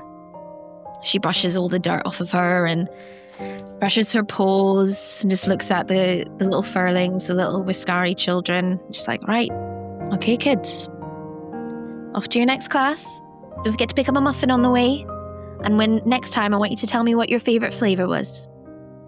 Okay, thank you, miss. Thank you. Okay. She goes into the kitchen to see Forage. Embraces her. Gives her a big old kiss. Because, they're still in the honeymoon period. All right, my love. What's the plans tonight? Well, I was thinking we could just... Why don't we just have a night for us? You do so much. Why don't we just take a night? I know, I've just got so much work to catch up I know, on, but just one night we could just rot on the couch. And just... Sorry, not rot. No, I shouldn't say rot. That's... I mean, No. Oh... It's fine. I'll send Brim a message and see if he can babysit tonight. Is he qualified? He's fine. He'll be all good. I'm not convinced. It's just a couple of plants he needs to look after, right? We're not at that point yet, but at least the plants will be practice for him when we are. All right, dear. I don't trust Rim, but I trust you. Okay. And she brushes one of the hairs away from her face, looks into her eyes and says, "It may not have been long for you, but I fucking missed you when I was all time slippy. Take a look. I could go through planes to find you again. I love you." Well, I love you more. And I'll prove it in the next 10 minutes when I finish making everything. Okay. Let's get to it then. And the camera pans away. Do you think that in this time that's passed, the year, do you think that Elisich has had a big role, has been heavily involved in helping the returning Whiskari finding their new and returning home? Yes, I would say that as soon as kind of like the return had settled a little bit, she went straight to try and finding forage. She went straight to Roshan's Rise, and upon her return, let's just say that some of the roots had cleared beneath the tree, and there was more than just one little furry friend amongst Roshan's Rise. There may be a rather crude-looking little statue that looks a bit like her in her starry form, but she loves it nonetheless because it was a little project the little furlings did. But I would definitely say so. I mean, coming from thinking she was the only one to then her mum and dad, like finding out she has family, to then finding out she has an entire community and people. Yeah, I think that she's played a very big role in getting them back, and and hence why she's trying to teach the little furlings about life. And in that time, you would have no doubt many, many times interacted with a very popular figure amongst the Roshan's Rise community. Someone who prides themselves in training the next Wyld Ones. Mm-hmm. Someone by the name of Brimilus Smollivander, who you know as Brim Smallboy. Mm-hmm. After the events that unfolded a year ago, it didn't take too long, but with the power given to you by the First, by the gods, the Morrigan Earth, in this new, blazing, magic-filled beauty of a world, it took no time at all to return Brim. And the first thing he said when he came back was, "Can I go again? That was really fun." You did not indulge on that. Is there anything else you'd like to add on Elisic's behalf? I like to think as the camera pans away, there is, you see a little, I wouldn't say it's a spoiler, I'd say it's a tease. But as the camera pans away, you see a little, Mascari in a tattered tartan cloak, scuttling along because she's a wee bit late for her lesson with the little furlings. Oh shit! What am I meant to be teaching them? Oh, okay, yeah. So it's Warhammer usage today. Okay, fantastic. Hope they bloody listen today. As you see, one of her colleagues heading off to teach the next generation of Riscari how to survive any sort of nasty stuff coming up. Amazing. More on that to come at another time, I'm sure. And also, yes, I can't help but Warhammer is in the weapon, not 40k, right? Yeah. Yeah, she's there with all the miniatures. Like, I've had to canonize a lot of things in this world in the past. Don't make me canonize Warhammer 40k as Nothing well. with Warhammer 40k, trust me. She don't worry, fucking would. it's fine. She fucking would. Yeah. All right. Oh, God. Trike. I'm very curious to see where the world finds you a year down the line. I think the fame used to overwhelm Frag, all the accolades that came with being a part of the Wyld Ones, but at some point, she decided to use her recognition for good. She's teaching younger generations interested in the wisdom of various monastic traditions. Her students hail from all over the map. Doesn't matter where they're from, what they look like. From aboard Madeline's ship, She seeks out anyone who's ever been put down or made to feel smaller than they actually are, teaching them that their power lies within themselves. And she has told her students many times, you are so much more than what anyone tries to decide that you are. You decide who you are. You create your own destiny. Surround yourself with the love and support of your friends, your chosen family, really, and you'll never truly be alone. And I think she and Madeline eventually began their own traveling academy for young adventurers. Frike's entire class witnessed her get down on one knee before Madeline with a particular box. The stone is a polished moss agate that matches her eyes, surrounded by a cluster of howlite crystal. The students aboard the ship cheered so loudly they almost missed her answer. Which, of course, was a resounding, "Go on, then."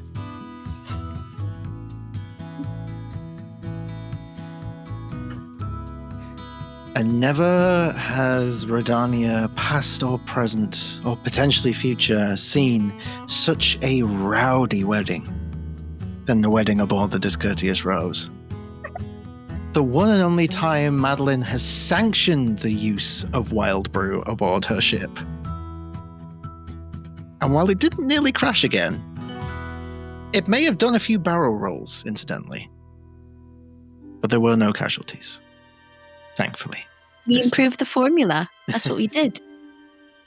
Do you think there was ever a time where you tried to regain contact with Eamon? I think so, yeah. After Demethren, she probably would have wanted to find out if he was safe. And it took some doing. But eventually you did find him. Residing in the aforementioned place for lost souls, Engorthul. He settled down on his own, found that after the experiences he's had throughout his life, he was most comfortable with his own space when it comes to things like that. But the joy he felt at reconnecting with someone very dear to him was one that lasted for the remainder of his days. The last thing I will add is that at some point down the line, again, weeks, months, years, I will let you decide.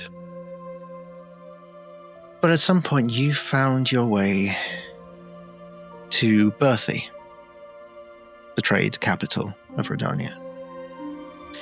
Maybe on an errand for Madeline, maybe just to see what's about.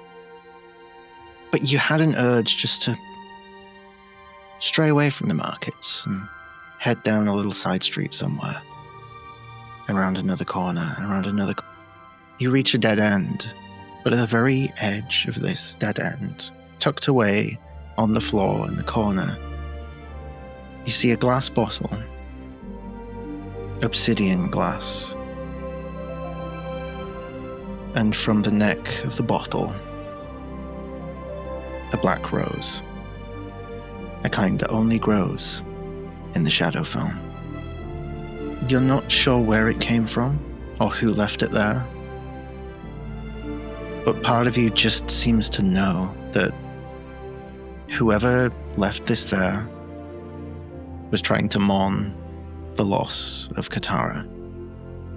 And I don't know if Frike will ever find out who left that there. But I think just knowing about it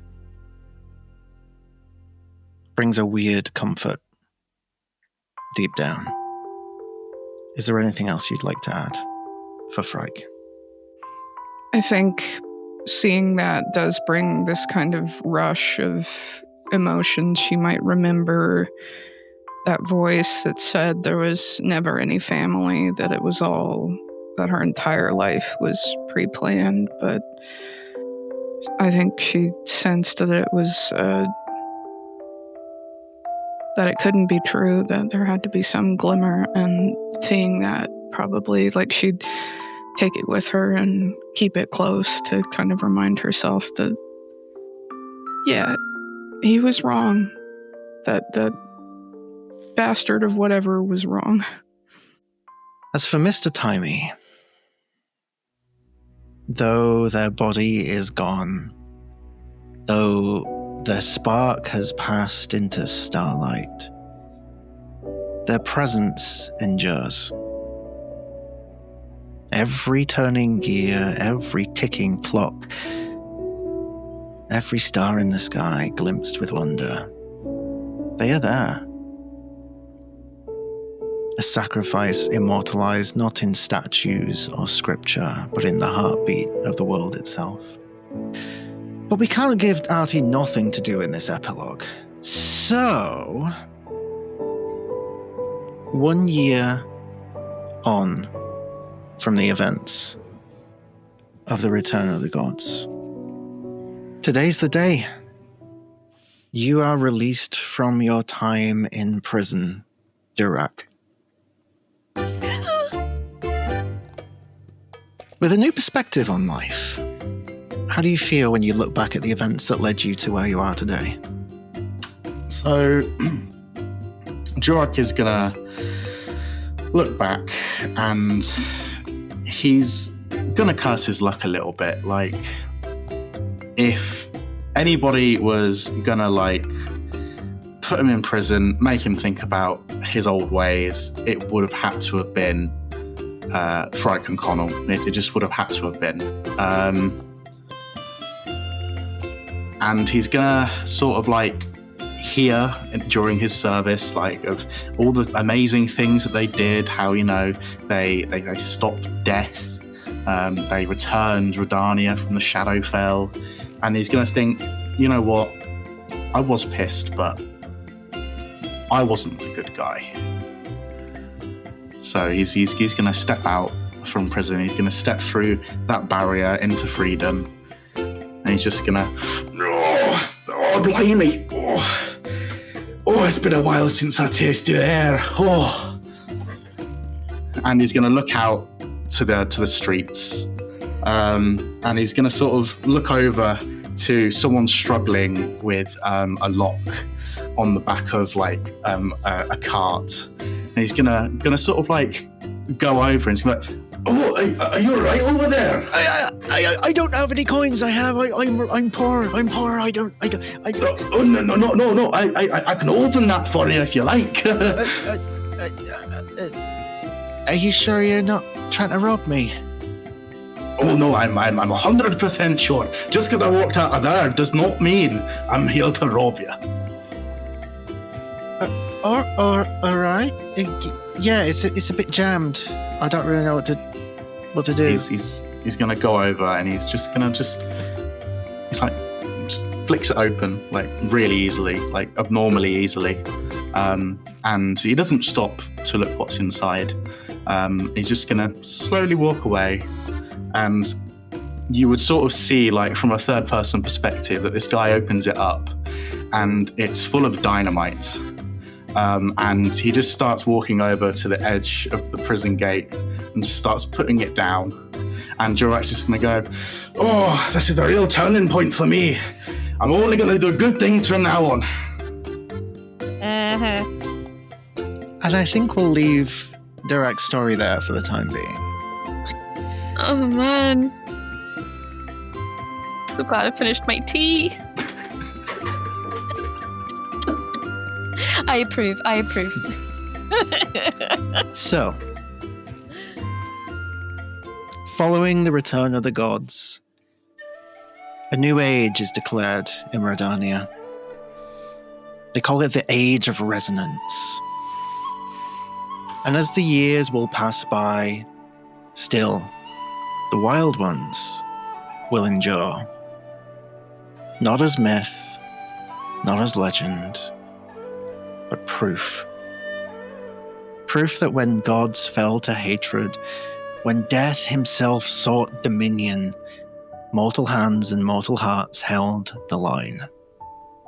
Proof that courage and love can outlast the shadows. Proof that stories are not only told in words, but written in actions, in blood, in hope, in friendship, and in love. And so,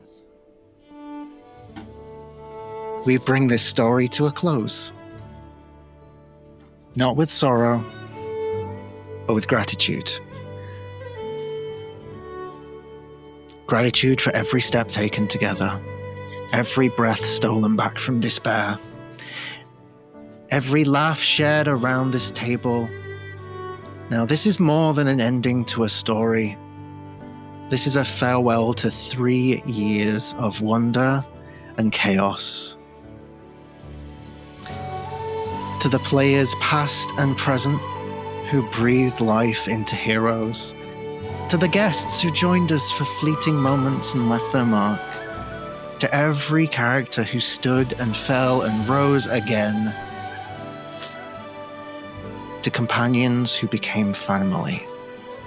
And to this table that became our home.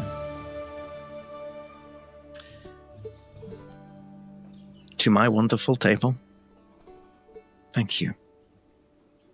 Thank you for every choice, every risk, every spark of imagination that turned this campaign into something far greater than the sum of its parts. Thanks for keeping me on my toes, for always bringing your best, and always inspiring me to be better. To our QJ community, thank you. Thank you for always showing up, for always celebrating, and for sharing some of the best days of our lives with us. None of this is possible without you. This is the end of the Wyld Ones journey. This is the end of a campaign 3 years in the making. It is goodbye to this table, but not goodbye forever. Because as long as we continue to tell stories, Rhódania endures.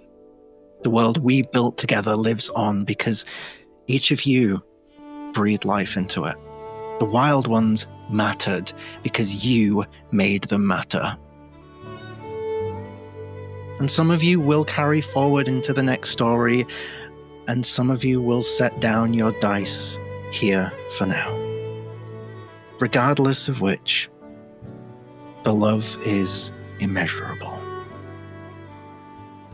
This is a farewell to this chapter, to these heroes, to this table as we have known it. But it's not farewell to what we've built together, because every laugh, every tear, every impossible moment, every what the fuck moment will remain. Thank you for giving me your trust, your time, and your hearts. Wherever your own journeys lead, always remember,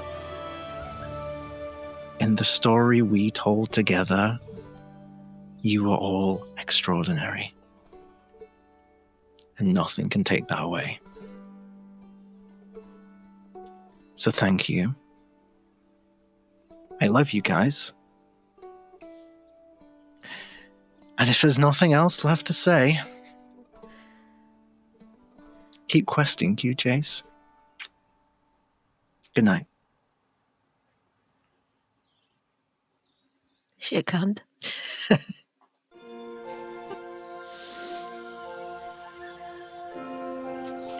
fucking love you guys. Good job, I man. love y'all so much. That was Now, absolutely to start brilliant. my rewatch of The Wyld Ones. Can we all do like a sign-off thing and say like Who we were. who we were and favorite moment of the campaign and favorite patch moment of the campaign? We could. Or do we want to make a Lore Junkies out of that? I think a Lore Junkies Yeah, would but be we gotta better. we gotta sign off. We haven't signed on.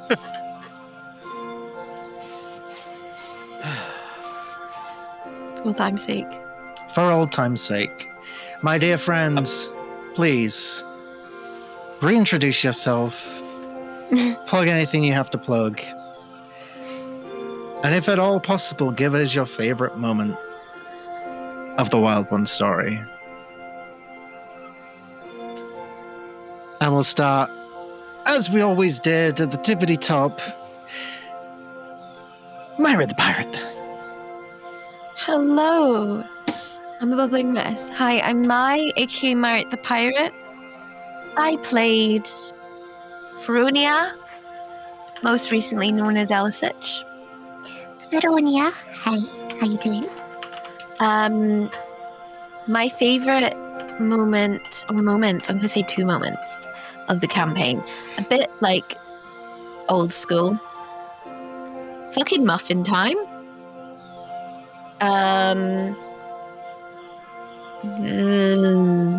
When Connell got possessed the first time by, little statues. But I guess also most recently because not everyone at the table here started from the very beginning. Everyone reacting to fucking I'm going to be narcissistic here. Everyone reacting to me just suddenly joining the table as, who the fuck are you? And just this whole battle that we had, this epic 2-session battle. You can find me here on QuestJunkies on other very amazing things coming up. And also on my YouTube, Myra the Pirate, and other social media places. I also want to say as well, I fucking love every one of you. And I love everyone who came before. And I want to thank you, Patch, for inviting me to this table in the first place. I nearly gave up on D&D and just tabletop games in general. Thank you for putting up with me for the last 3 years. Obvious. Thanks for a great story, Mai. Patterns. Hello, everybody. My name is Patrick, aka Patton. Sometimes I draw art, but in this particular occasion, I am Connell McGuinness, a Urch Genasi Rune fighter for the last and final time. Do I get invited back as a guest? I don't know. My contract has been subdued at this point. No more royalties. No more special demands. Who the fuck knows? But yeah, you can find me at Pattoons on Twitch, on TikTok, wherever you do your social media stuff. Let's see. I'm currently scrolling back to find what my favorite moment of the campaign was. Just say 3. I did. I got greedy. So let's see. So I believe my favorite moment of the campaign was, I'm going to say,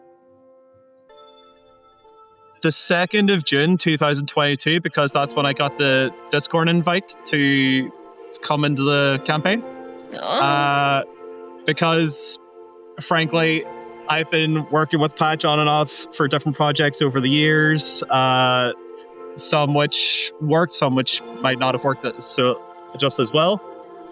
But being with Patch since, 2018, 2019, finally seeing a project of his evolve and flourish to being a fucking award-winning D&D creator, facilitating charity streams and, planning convention meets with some of the creators. It goes beyond just a game where we're sat down playing with wizards and dragons. It's become a community where people connect and grow, and it's so much more than just a game at this point. We've connected into each other's lives, and yeah, it's astronomical. And to be a part of something like this for 3 years has been great. And considering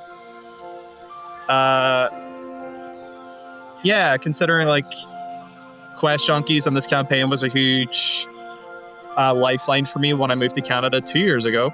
And I'm still here, and my sanity would not have been intact had it not been me drawing comics and making fan theories about what my little rock guy would be up to. And hey, I had a lot of fun jumping into the Twitch chat when I was supposed to be rolling dice, saying if people want to fuck or not. So yeah, I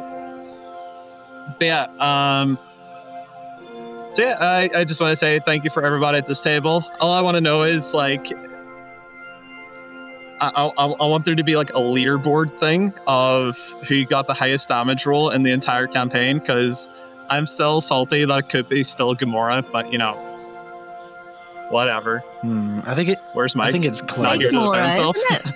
I think it's close. But did Mike get the kill and blow of the campaign? I think not. Did Mike kill Death? No. No, did he kill Death to death? Absolutely not. BS, love you all. Big love. Thank you so much. Aelin, my dear friend. Hi, I've been Aelin, and I've been playing Aegis, the biblically accurate bisexual twink, and honestly, the best moment for me was when y'all approved me to get to play with y'all after I had been watching y'all from like week to week for just since the start, and also like accidentally caused the whole Black Dragon moment with my shenanigans points. I'm so sorry about that. Turned into a great animatic, though.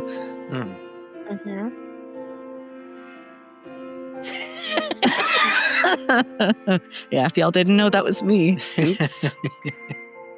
Honestly, I'm just so grateful to be able to be a part of this table, and it's been such an epic experience from Debathrin to joining the Wyld Ones, and I'm eternally grateful for all the feelings y'all give me. I appreciate you taking the time out to be with us. Thank you so much. Next on our list, Artie the Halfling. Hello. I've been, or am, Artie the Halfling. I've been playing Mr. Timey, aka Macklemore.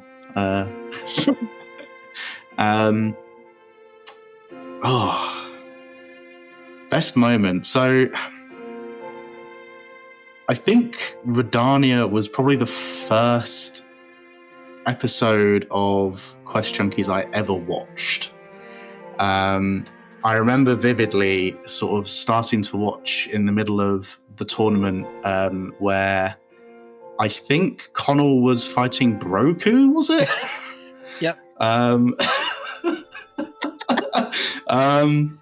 So that's got to be up there just because it's like nostalgia for me. But then I think another big moment is also Connell adjacent, but was fighting a kaiju on the Discourteous Road. Like, what the fuck? In the middle of a storm. Like, some of the fights in this entire campaign just been insane. And yeah, it's been a pleasure. Like, QuestJunkies for me, I was very nervous sort of joining in because I have anxiety, you know, and I think meeting, to be fair, two people right now at Comic-Con helps a lot with that, made me come out of my shell. And when I found out that, you know, there might be an opportunity to play, I was like, you know what, I'm going to go out of my comfort zone. I'm going to do it. And I'm eternally grateful that you allowed me to put a spark of time into this campaign. It's been a pleasure. Thank you very much. And yeah, I can't wait to be at more tables, make more memories. Hell yeah. Artie, fun fact, Artie was the first QJ fan I ever had the pleasure of meeting in person at said Comic-Con, and I wouldn't have it any other way, you know? I think choosing you to join this table was one of the best decisions we've probably ever made in QuestJunkies, so glad you came, even more glad you stayed. Thank you. I like to think that I screened him a little bit because, you know, Watching at the table, Critical like, hi, Role, how you doing? And then yeah. went to the roll thing the next day. I'm like, yeah, he's cool. He's all I'll right. allow it. Let this be a lesson to y'all kids. Partial short relationships do work out. And last but certainly no least by any measure at all, Bridget. Hi, I'm not crying, you are. Yeah, I don't think it's possible to pick a favorite moment. Hi, I'm Bridget. I've been Frank, the Way of the Longest Shadowkai monk, and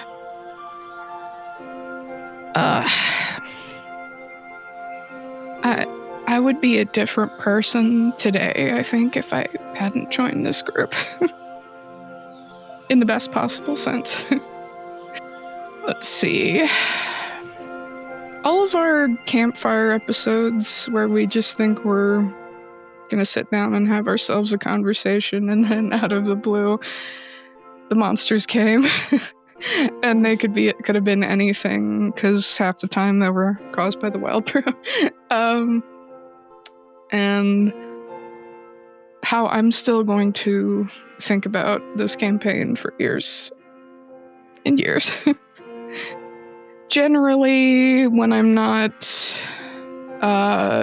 held together with matchsticks like I am right now, you can find me behind the scenes, recapping, lore-keeping fanfic. And that's me. And you can also find Bridget as our fantastic lead storyteller for all things Vampire the Masquerade. He's great. Much like everyone else, Bridget, I'm glad you're here.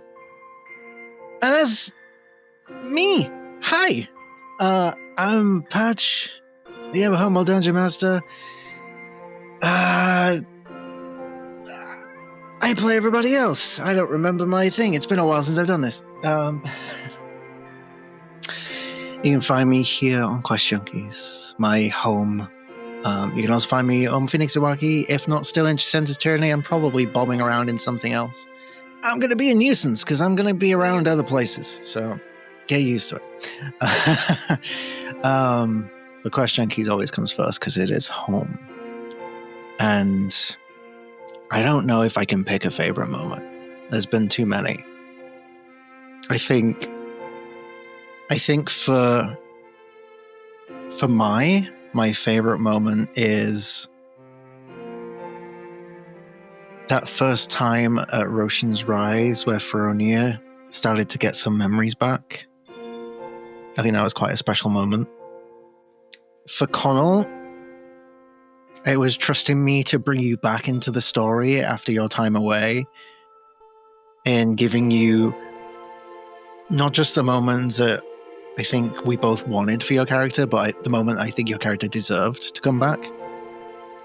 I think for Aegis, Aelin is, fun fact, Aelin has always been like my safe player. Like, if I ever need any player for any game, for any system, I know full well if I give Aelin a call and Aelin is available, I have nothing to worry about. No. That kind of comfort is rare at a table.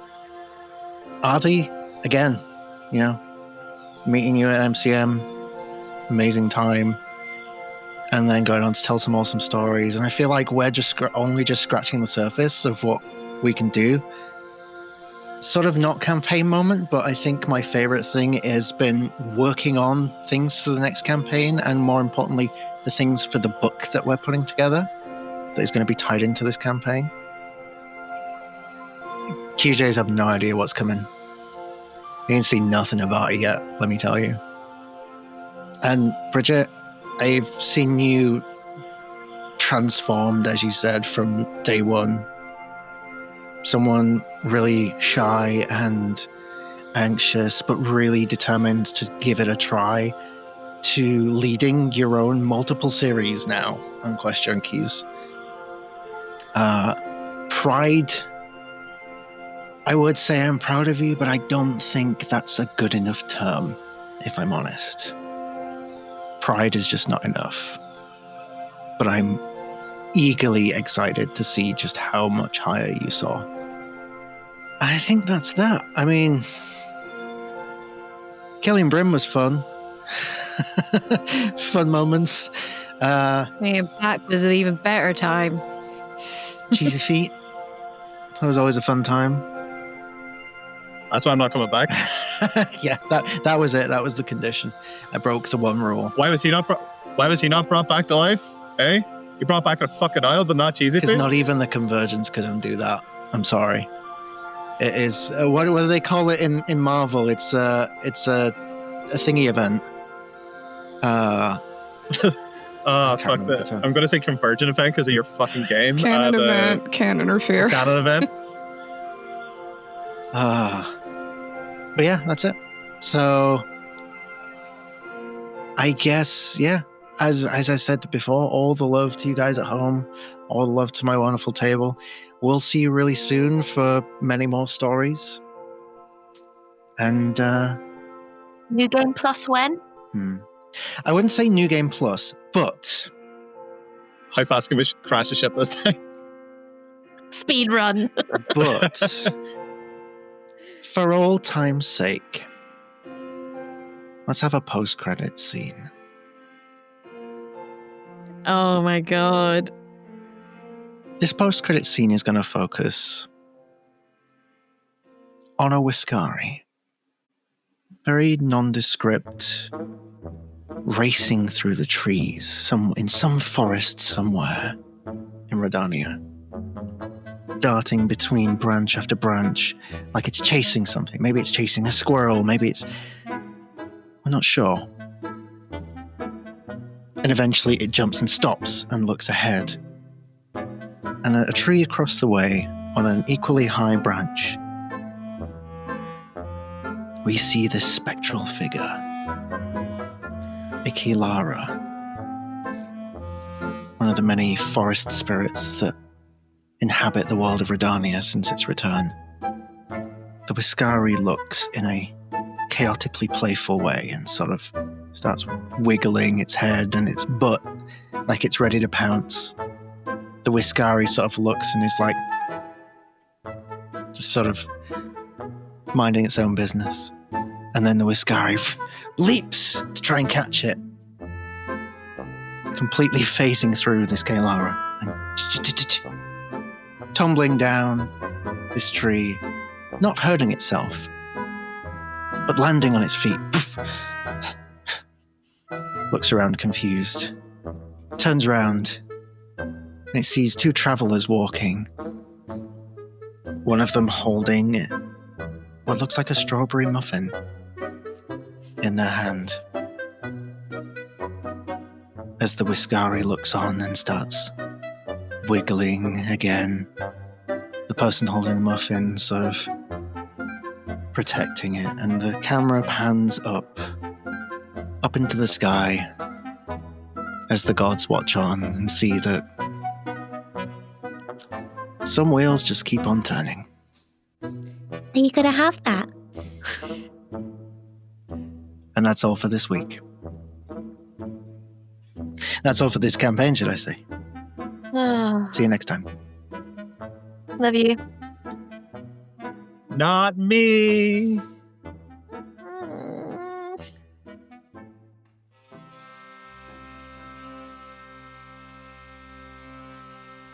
So, my character is not significantly, but pretty shorter than the other figure. You see this feline face, very rounded features with rounded ears, with these black little tufts at the ears. He kind of wears this shawl-like mantle that is of dull gray that the rest of his clothes kind of resembles as well, with a flute looking to be hewn from scratched and edged bone about 2.5 feet long, kind of sitting on his back. Underneath this shawl, you can kind of see where he's walking, and his hands are kind of moving and swaying. Peaks of this orangey burnt yellow color peeking underneath from inside the shawl. He has this kind of pouch that is strapped across one side, and he is barefooted, and you see his paws and this big long tail, very bushy, that of what would be a snow leopard. And this is my character, Reese.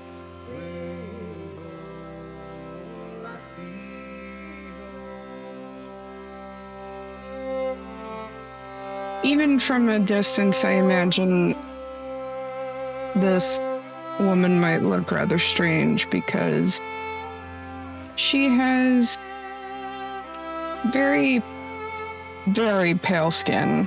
And if you look closer, her eyes are a deep blue color and she has black sclera around the irises. She has long gray hair that she wears into a braid, kind of like a braided mohawk.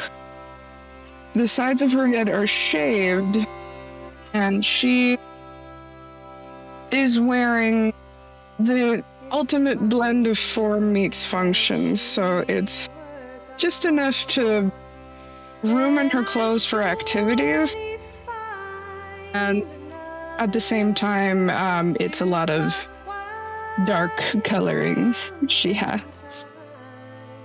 And she does stand at about 6 feet tall, too. I did that sound.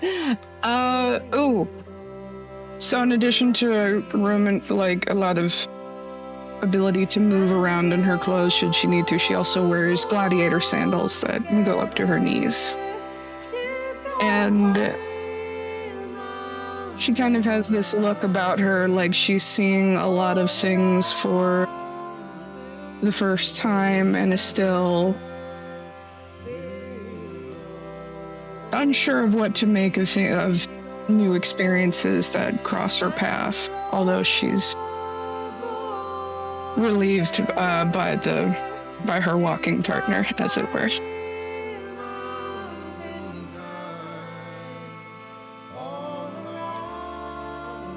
You see a little calico-furred Phyllis.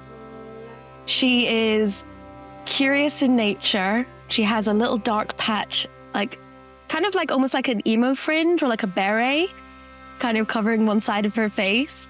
She's also very distinct with her orange patches of color, kind of primarily covering her torso, along with like a big splat of black.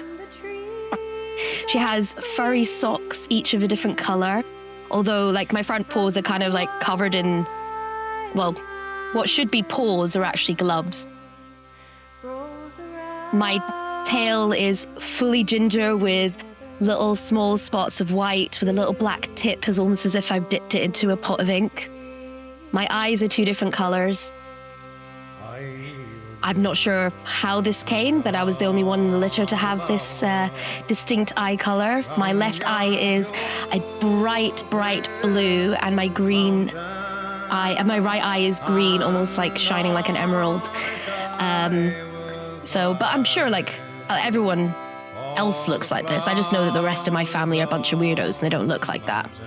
I mean, my tail is somewhat like normal size. However, it's not as long as like say my squirrel friends or anything like that, or the hoppy eared things you see flopping about in the forest, you know.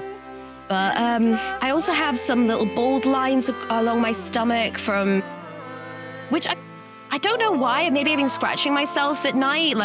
It's been a while since I've been around any company and whatnot. But I also have a little scruff on the back of my neck where it's a little bit of like a round bold patch as well. I don't know if it's like could easily be just from like over grooming or whatnot, but most of what I'm wearing kind of is covered by some tattered robes. I mean, there's got patches kind of all over the place. I'm not exactly the best darner, you know, but yeah, it used to be kind of like a darkish purple, but they've kind of faded over time. I kind of like mix it with whatever stuff I can find in the forest. I also carry a little mistletoe as well about with me, but I've just kind of popped that in my little satchel for the time being. I just kind of stare curiously at the muffin.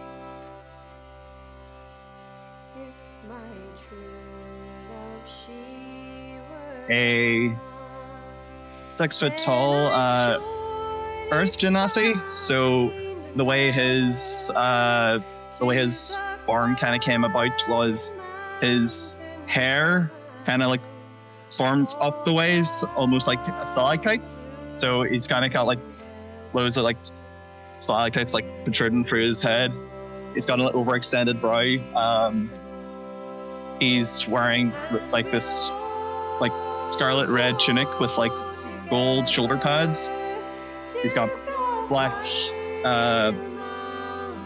trousers on, brown boots, just kind of standard, and he's just kind of jumping on the spot, kind of hyping himself up. He's got his hammer in one hand and the sword in the other hand, and he's just like, "Oh, what's happening? Yeah, I'm all ready to go."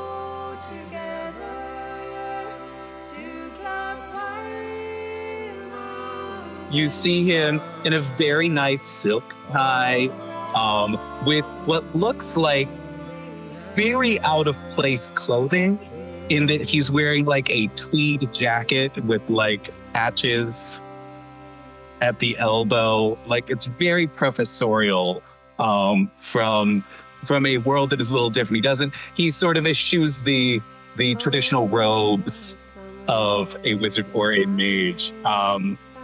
And he just looks down at the other person and just says, "Well, I think personally that you don't, in fact, understand gravity well enough to determine exactly how it should be used."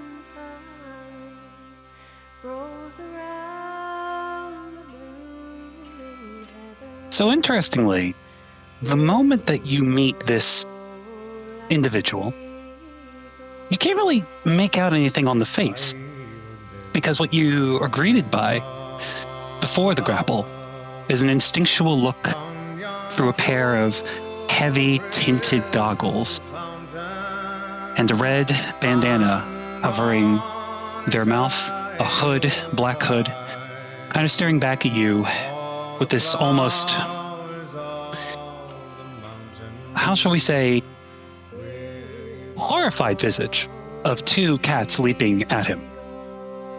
And the target is much smaller than you remember seeing from the silhouette, and covered in a heavy leather vest, a bit of patchwork on its design, and what looks to be some kind of bandolier holding a bag. It kind of scuttles up for a moment, says nothing as you immediately grapple on.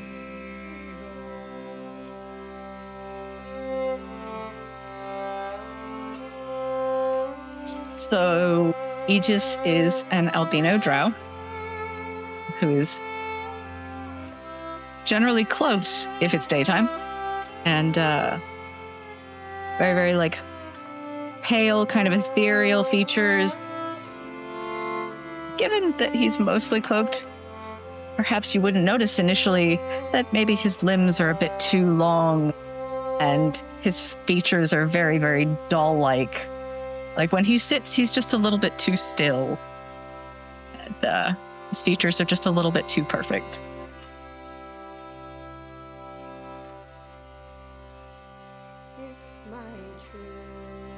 So before you is a rather tall, elderly gentleman dressed in a three-piece suit with a monocle over one eye, a pocket watch which has now fallen out of the pocket and dangling, and almost swinging like a pendulum, and something strange about the eye, like a weird kiwi colour,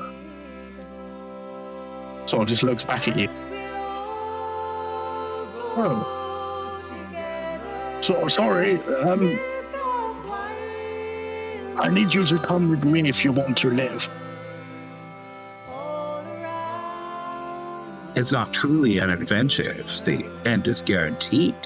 There are many stories that end in abject failure, but are both beautiful and teach us incredible lessons about the perils that we will face. There's only one truth that truly exists in a story, and that is, if it doesn't change you, even in some small way, it just wasn't worth telling.